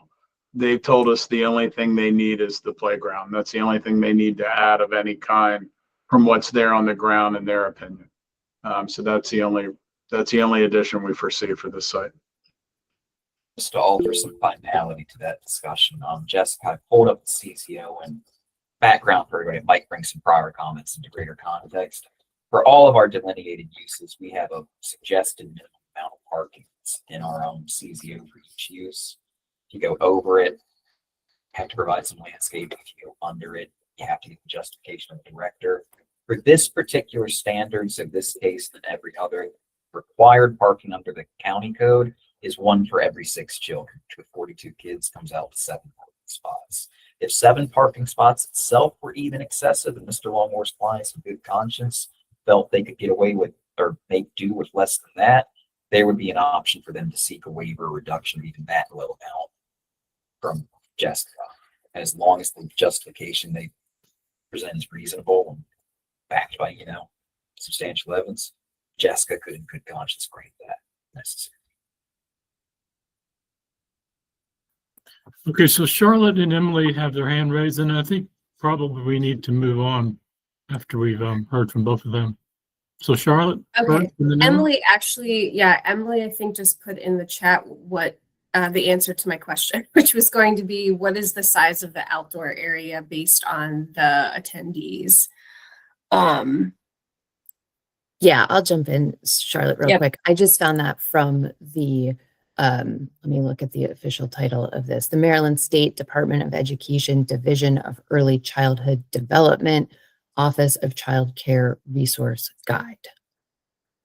So it looks like 75 square feet of usable play space for 1/2 of the capacity of the center, or each child if you're seeking approval for a capacity of 20 or fewer children. Okay. If that helps. So the 1/2 of the capacity of the center here would be 21. So 21 times 75 would That's be 1575. to meet number 1. And I don't know what number 2 is if we're seeking a capacity. Oh no, we're not doing 20 or fewer children. Okay. So sorry, what was the calculation, Charlotte? 1,575 square feet. 1,000. There you go. So that I think would be the max of what we're talking about here.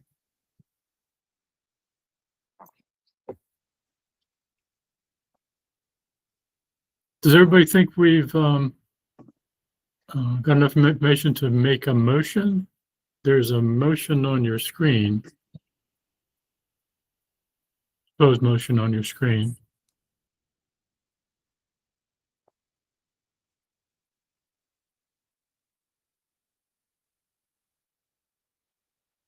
Does anyone want to make a motion?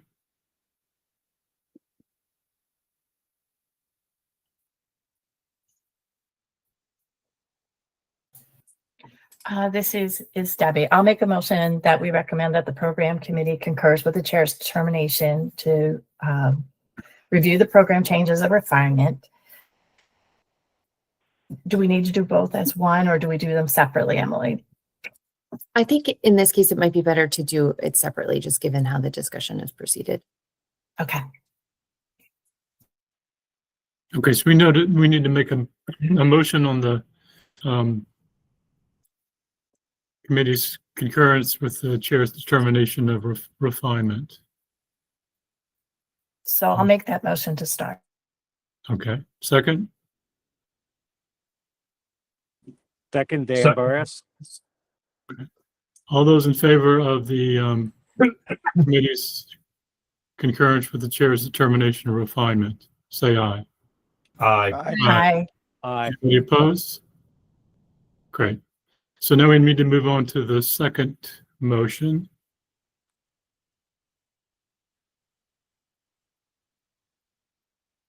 I think we're looking for that second bullet on the staff recommendations. Yeah, so if everyone's in agreement that we don't need the first bullet, Michael, I think we should delete that one so it's not, yeah. Okay.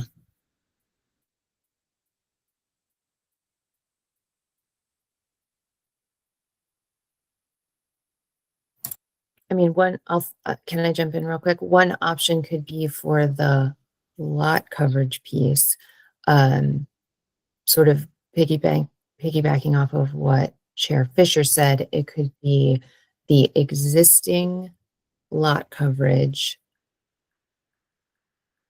And then how would we phrase this? The existing lot coverage, or I'm not sure how to say this, some exceedance that would be in line with, the Office of Childcare or something like that. If, but I'm not sure if that's where you want to go, or it would be the minimum, the existing lot coverage, or a number, which would be, in this case, whatever number Charlotte threw out there, 1575, or if you wanted to give them a buffer of some amount. I mean, I think that could be a possibility. Commissioner Gillis? Yeah, so I believe that we just got to decide a percentage, because again, there could be multiple applications that are beyond just the daycare or other things that we can't imagine at this point. So I think we got to get a percentage, and that gives them a buffer that they can work with. And then if they drastically exceed it, or there's some special case, then you have to go through the various process, which we want to avoid. But I think that's the limiter on this to allow it to be a reasonable number. And then secondly, I think on this maximum cap of individuals, again, I'll come back to say it's the maximum capacity of the building, the existing building, as opposed to a specific number. But that's up to other discussions. Commissioner Gillis, your point was, your first point was the percentage above the existing lot coverage. Is that correct? That is correct. Okay, I agree. Commissioner Cornwell, do you have your hand raised?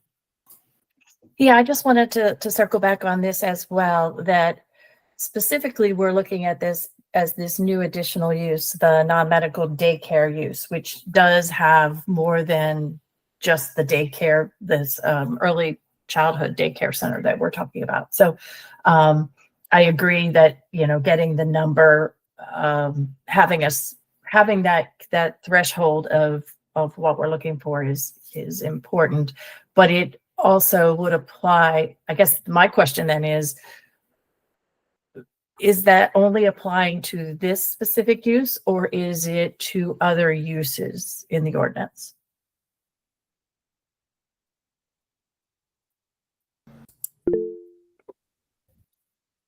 Mr. Hauser? I think my answer to that, without limiting the language anything further, the standards we put in for this use would apply to anything that could fall under use type 28. Wanted to limit it just to daycares, we'd have to put some language in there that says, this in the RCA, we're only talking about early childhood facilities. If you want to try. And John, I would just be a little nervous about including limiting language for early childhood education centers, precluding then the same language to be used for adult daycare, because we are talking about quality of life in our community. But whatever the language is can go under the limited standards of this particular use, and therefore wouldn't apply in other places in the ordinance where certain uses are allowed in the RCA.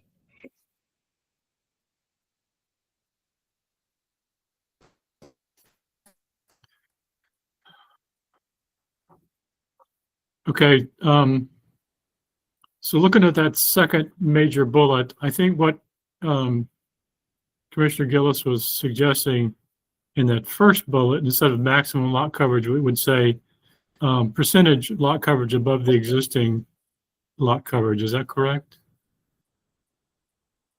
Set a percentage of lot coverage above the existing lot coverage. I think that's what he was. Right. You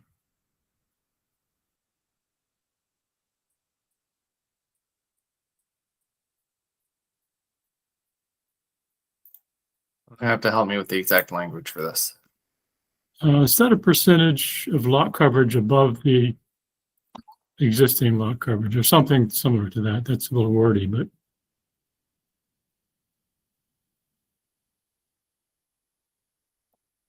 maybe determine a percentage of lot coverage above the existing lot coverage. Unless someone here wants to set that forward or suggest that for them.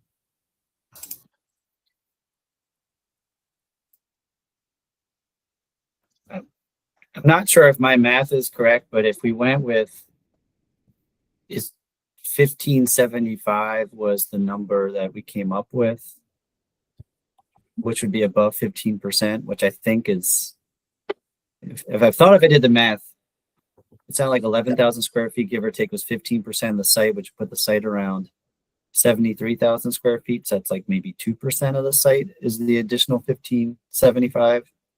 But that is very rough math at 11:40 on Friday. I think the site is 1.06 acres. Yeah, so Nick, I did the calculations and I think it's actually 3.4%. Okay, perfect. There you go. See, this is why I said my math. So if we go with 3.5 Charlotte. or 4. So maybe It would cover 3%, 3.5%. I don't know. So are we setting this just for this particular use, or this is going to be in their ordinance?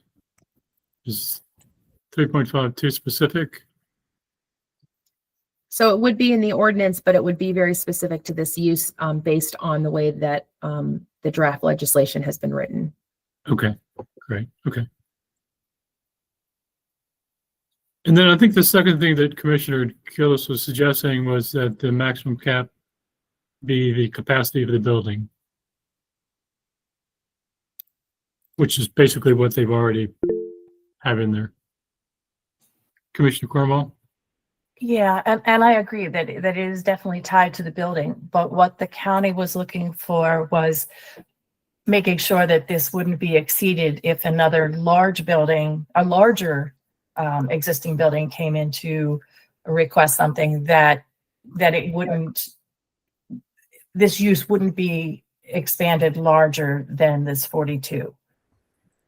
So I understand that we're tying it to the building, but it's trying to maintain a scale of this type of a use, and 42 is capping out this facility.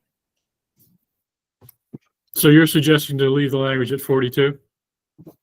I think that's reasonable if we're talking about the scale of the facility, that that would keep, yes, that would be the maximum size that would occur in the RCA. Charlotte, you have your hand raised? Yeah, so Debbie, does the language that Michael put in the sub-bullet for the cap of individuals, does that address your concern there, 42 or maximum allowed by the existing building, whichever is less? Yes, I think that addresses it. Yep. Okay. My other comment or question was going to be that for the lot coverage exceedance, should we specify that this would only be for lots with vested overages currently? Otherwise, they would be limited by the allowable lot coverage. Because otherwise, I think it's reading like any lot in the RCA could go up to like an 15 plus 3.5.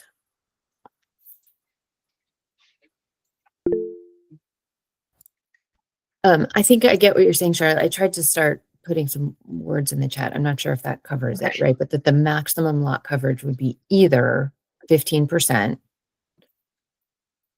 because it's the RCA limit, Yes. or Yeah. 3.5% exceedance above the existing grandfathered lot coverage. So in this case, it would be the 24 whatever percent plus 3.5%. 3.5. Yes, I think that gets at my concern. Thank you. Okay. Again, I'm not sure if those are like perfect words at this point, but I think that covers both ideas.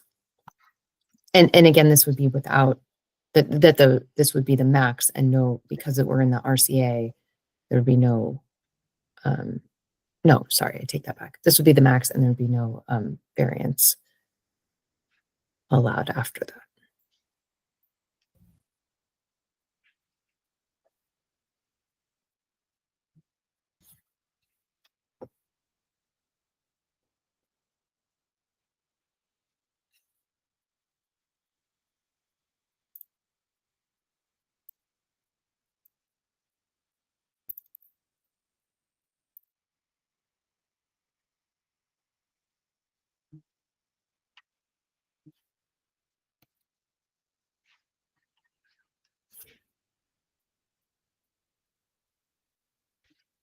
Okay.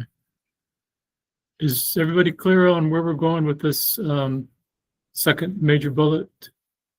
I just had a question, if I may, Mr. Chairman, just so I understand, so I can explain to my clients, in this example, if we're at 24%, is the proposal that the site could go up to 27.5% if we get a variance? Is that the intent? Yeah, without a variance. That's correct. Without a variance, okay. Commissioner Gillis? Yes, one last thing on this is that we do also need to include on this bullets, what was here is A, being use shall be restricted to those legally exceeding or existing by October. That needs to be in that list as well, I believe. And I think The vesting date, yes. Well, I Yes, think that language is already part of the ordinance. So this specific bullet here is just asking for specific changes to be made beyond what is already in the existing ordinance. But I think we can definitely clarify that here as well. gotcha, thanks. Yep.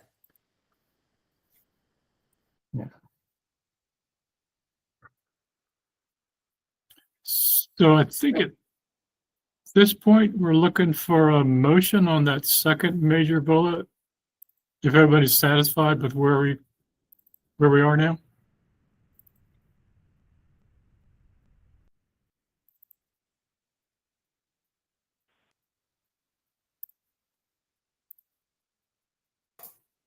This is Yeah, Debbie. Dan I'll make Burris, the- I'll make that motion. I'll second. Okay. Is everybody clear what we're voting on here? Okay. All those in favor of the second major bullet, please say aye. Aye. Aye. Aye. Any objections?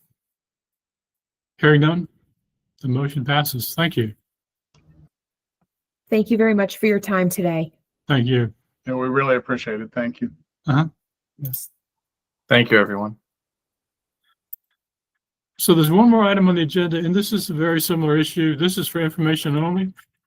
This is Somerset County text amendment for a new RCA use. I think that you'll find the issues here are the same as the issues we just talked about. We have a hand raised. I'm sorry. Mr. Blackstone?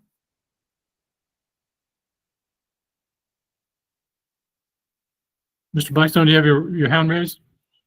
No, that was a mistake. Sorry. Okay, that's fine. Okay, awesome. Thank you. All right. Hello, everyone. I am Jamili Swadan. I am a natural resources planner with the commission, and today I will be presenting information only regarding a draft text amendment from Somerset County. The agenda item is for discussion only, so no official action will be taken today. The purpose of this presentation is to provide information regarding the county's proposal to allow restaurants in the resource conservation area. And then there will be opportunity to discuss the proposed changes and provide feedback to the county at the end of the presentation.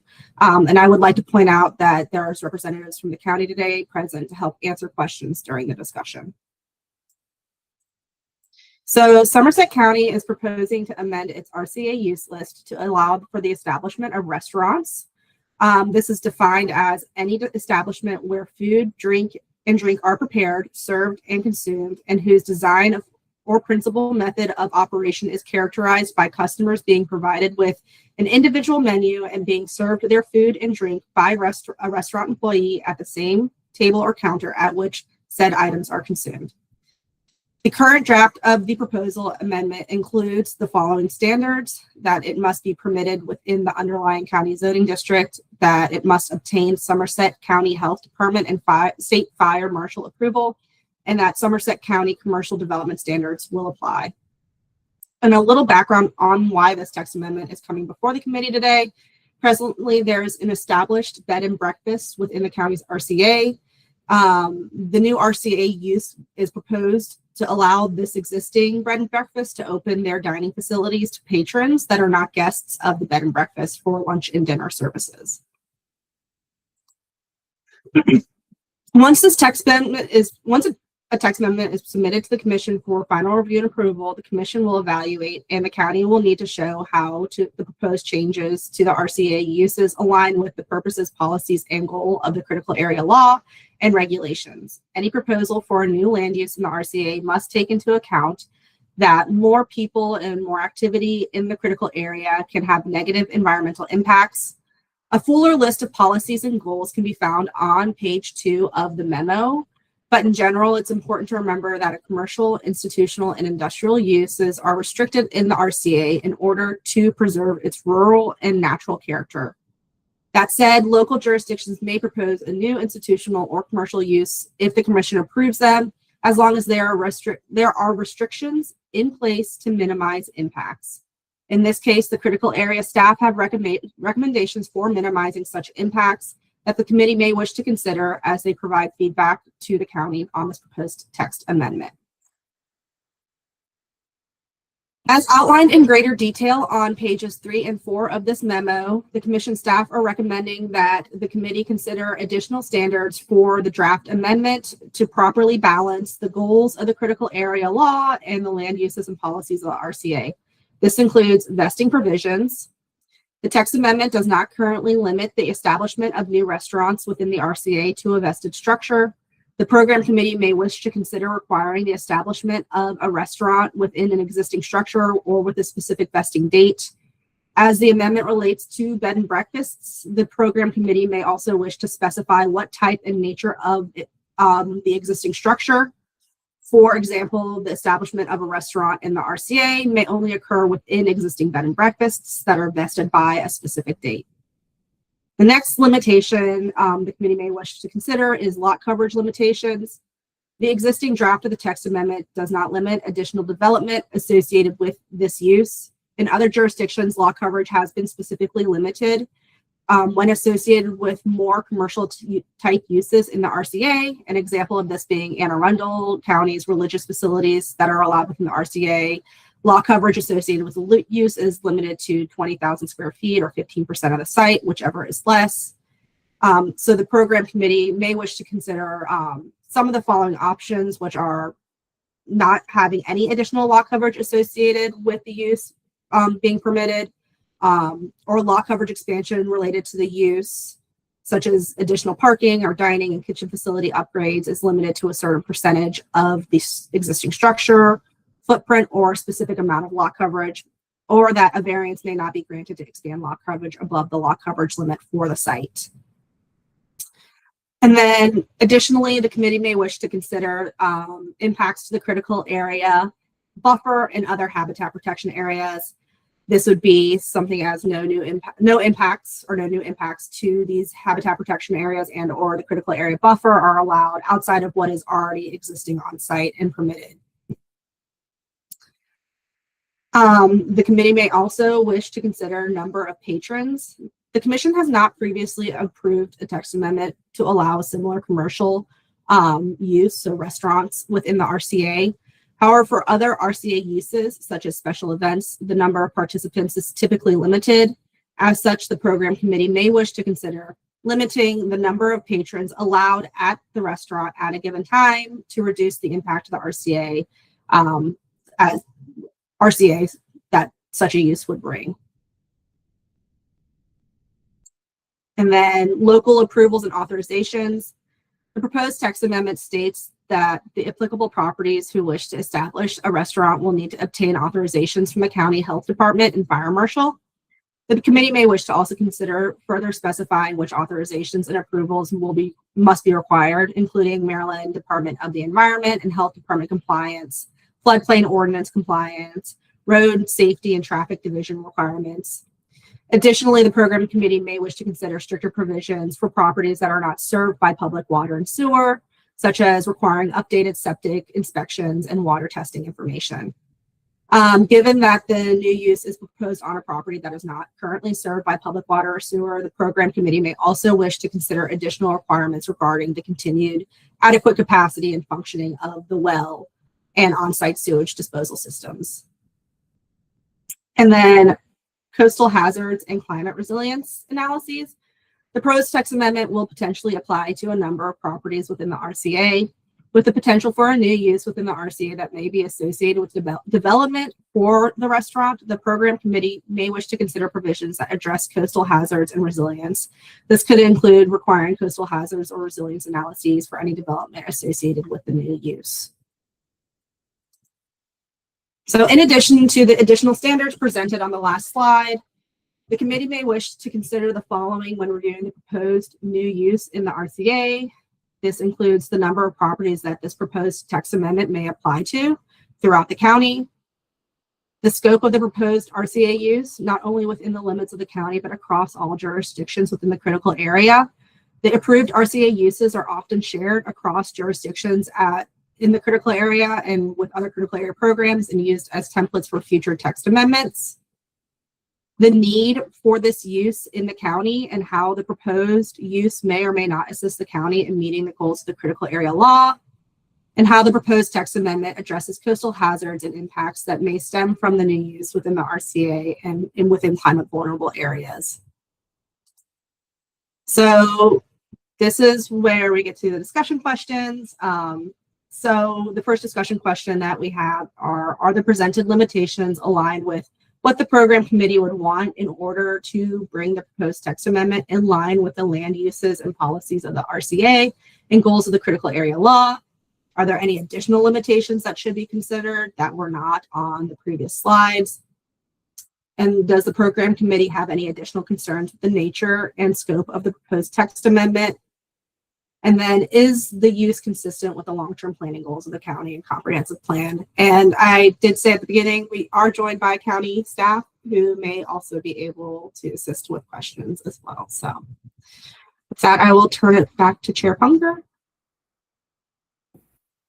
Can we go back to the one of the previous slides, the one before that one? That's perfect. So is there any questions or comments about the additional standards? We're talking about vesting, lot coverage, impacts to habitat protection areas, number of patrons, local improvements, and coastal hazards. Now remember, this is information only, so the county's looking for some guidance from us.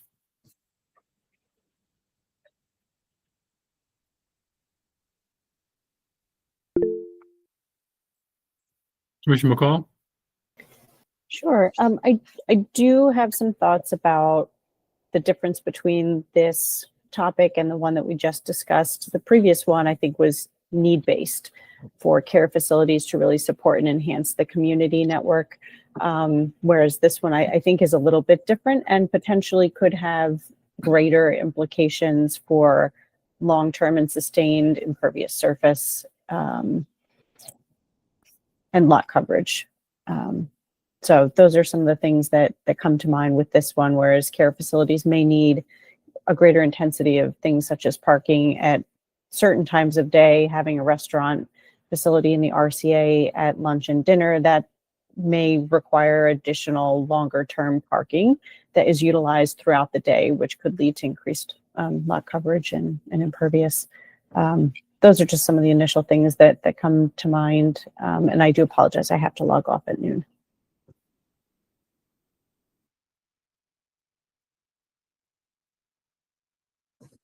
Any other comments or suggestions? Commissioner Gillis? I concur that this is a significantly different issue than what we were just addressing with the daycare provisions. I think we're setting a really pretty severe precedents that we need to consider what the long-term impacts are and whether we're ready to include this as a generalized permitted use within the RCA within the whole state. I just have concerns. I'd like to hear what the other commissioners think.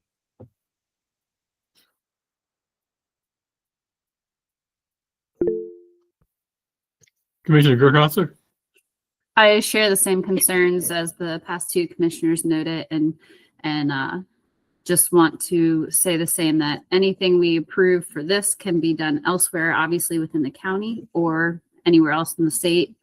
We get to that slippery slope with commercial uses going into the RCA, and I think once we start, it could get worse if we keep approving things that are similar commercial uses.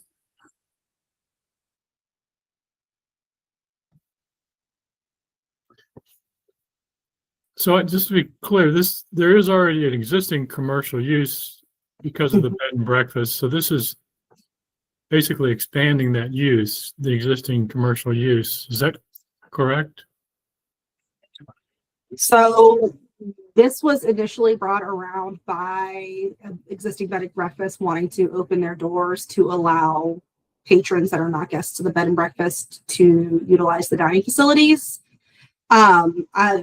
In speaking with the county, I think it would be good to hear from Catherine Skeeter, who is on the call, as how they envision this text amendment would be applied within their jurisdiction.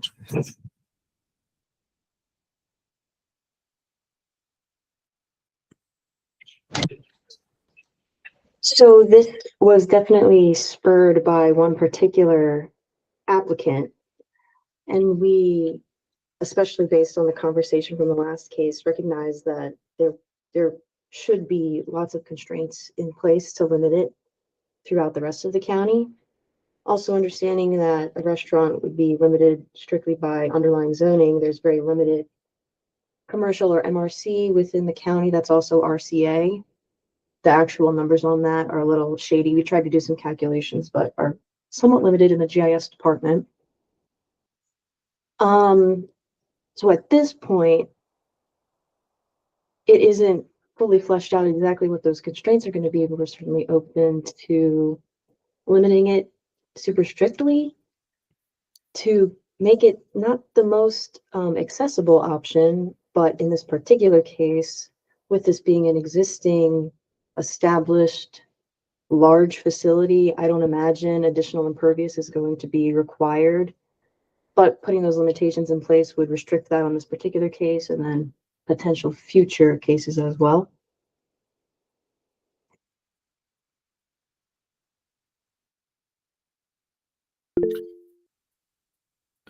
Commissioner Richards? Thanks. At this time, is the applicant seeking to increase impervious surface to achieve this goal, or they're just changing the use within your zoning code?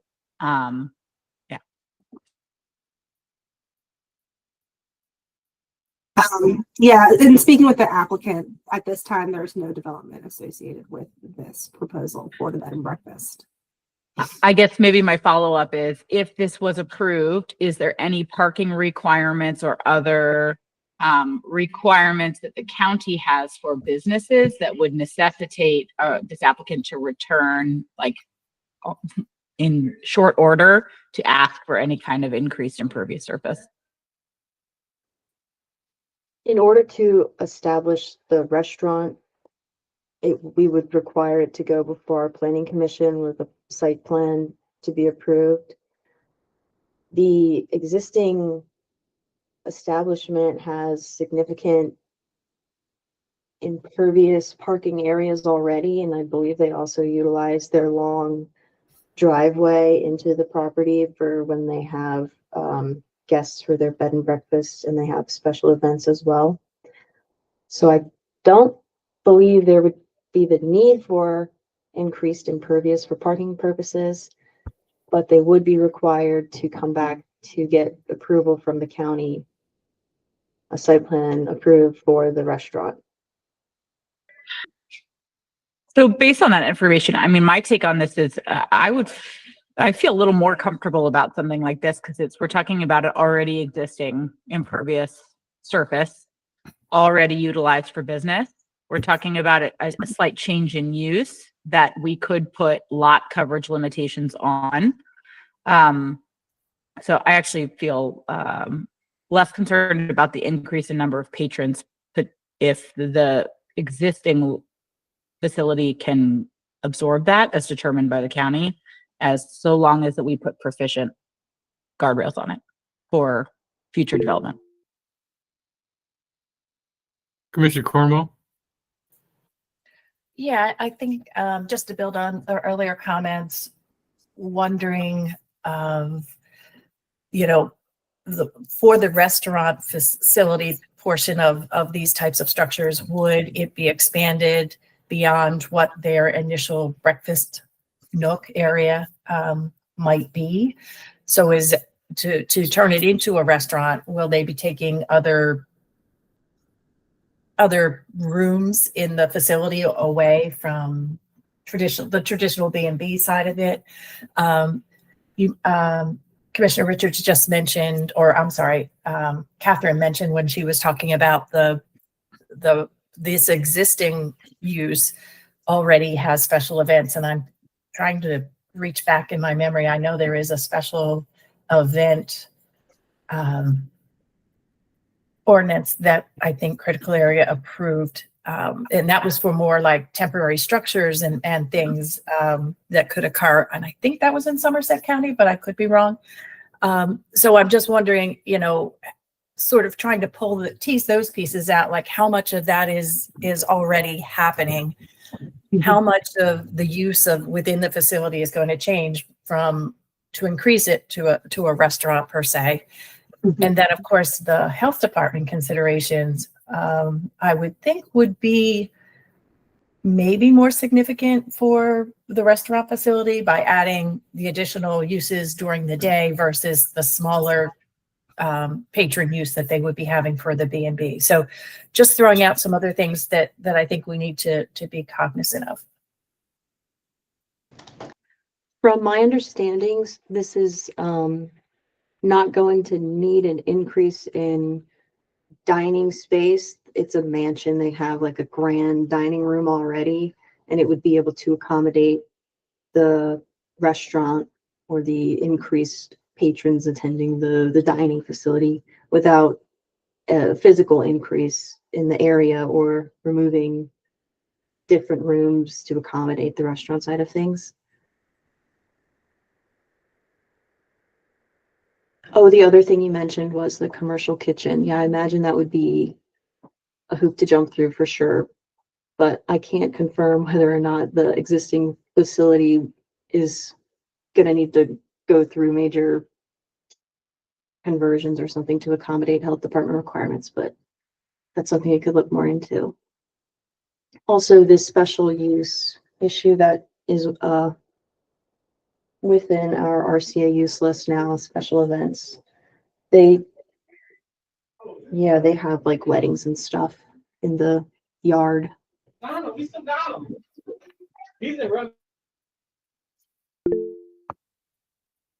Commissioner Richards? I apologize if this was covered. Is this property hooked up to sewer or is it on septic? It's on septic currently. Do we know if it's underutilizing its current septic capacity or if it's at its capacity for rooms? From what we've been told, there's adequate capacity. I believe there's 2 systems on the property that are able to accommodate a restaurant. Again, that would be a health department thing. They would have to verify that, but from what we've heard, it seems feasible. So just to be clear, this text amendment is really targeted to this bed and breakfast, but it would allow other restaurants in the RCA if it was approved. Is that correct? Yes, but that's where those extra provisions, or what's the word? The extra hoops they have to go through. Yeah, guardrails. So we want to be careful in crafting that language to ensure that it's not going to be the most accessible option for people. Do you have a whole, Go ahead. sorry. Go ahead, Do you Chris. have an idea of how many, like if this was to pass as is right now, how many other businesses this would apply to that are currently existing in Somerset in the RCA?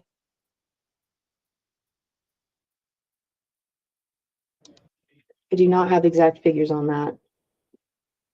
Attempted to figure out how many RCA parcels are MRC, which I think that's the zoning of this particular parcel, and we considered limiting this to MRC zoned parcels because that's pretty much the only commercially zoned area that's on the water.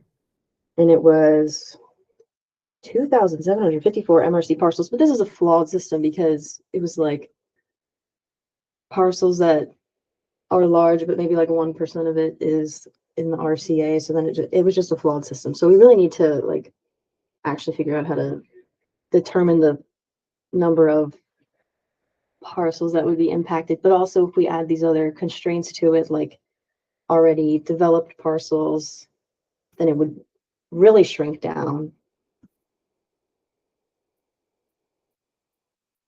Commissioner Cornwall? Yes, Catherine, do you, if the commission wanted to limit this to, under the vesting provision, limit it to bed and breakfast that existed, do you have any idea how many bed and breakfast facilities you have that could be impacted? I think this is the only one. But since bed and breakfasts are allowed within the RCA, there's the potential for future bed and breakfasts who could then also become a restaurant perhaps. But it would be super limiting, which maybe is the route we want to take, but that would just be extremely limited.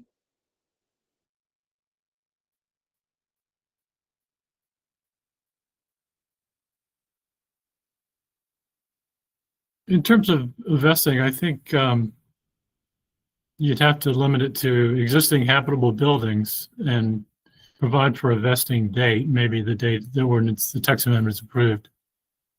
Or we could limit it to bed and breakfasts, existing bed and breakfasts.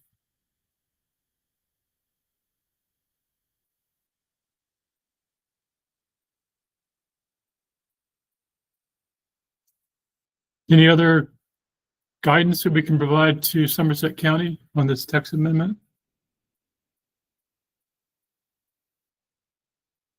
Any concerns about lot coverage, since we just kind of went over that in detail before?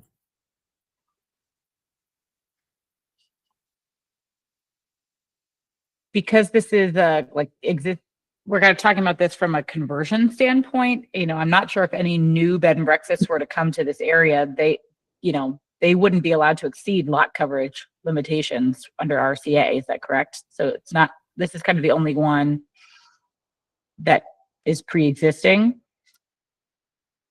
I'm tempted to say that you can't exceed the lot coverage that you currently have in order to make this change, but that's the only this is the only one, right? So if someone was to move there and build a new bread and breakfast, they would have to follow RCA lot limit for coverage, correct?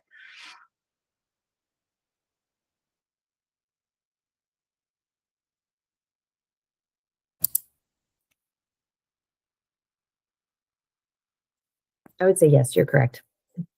Since nobody else is going to jump in here. Yeah. Thanks. Mhm.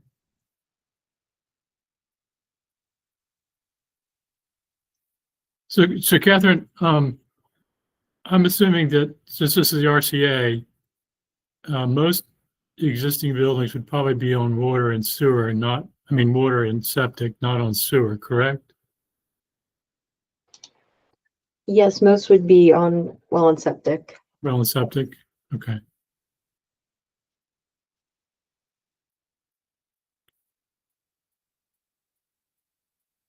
So Catherine, have we helped you at all here? Or do you need more guidance? I think you've given us a lot to work with. And I think we will have the memo that was prepared that we can also reference. And then the case before this was also interesting and helpful, so we can listen back to that as well. But we definitely have a lot of stuff to think about and work with, and I think it has been helpful. Yes, thank you. Does anybody else have any guidance they want to provide Catherine before we close out this discussion? I know it's been a long day, so I don't want to dwell on this too long. Any other comments or for issues to bring to Catherine's attention? Great. Well, thank you, everybody. I think that's the end of our meeting. Really appreciate it. It's been a long meeting. Any other comments from staff before we adjourn? No, just a thank you to everybody that hung out here for a little bit longer to get through these. Thank you guys. Really appreciate it. This is really good feedback that really helps our staff work with the local jurisdictions to get better products to you guys. So thank you. Okay, great. Thanks, everybody. Enjoy the snow. You too. Take care. Okay. Bye. Thank you. Bye-bye.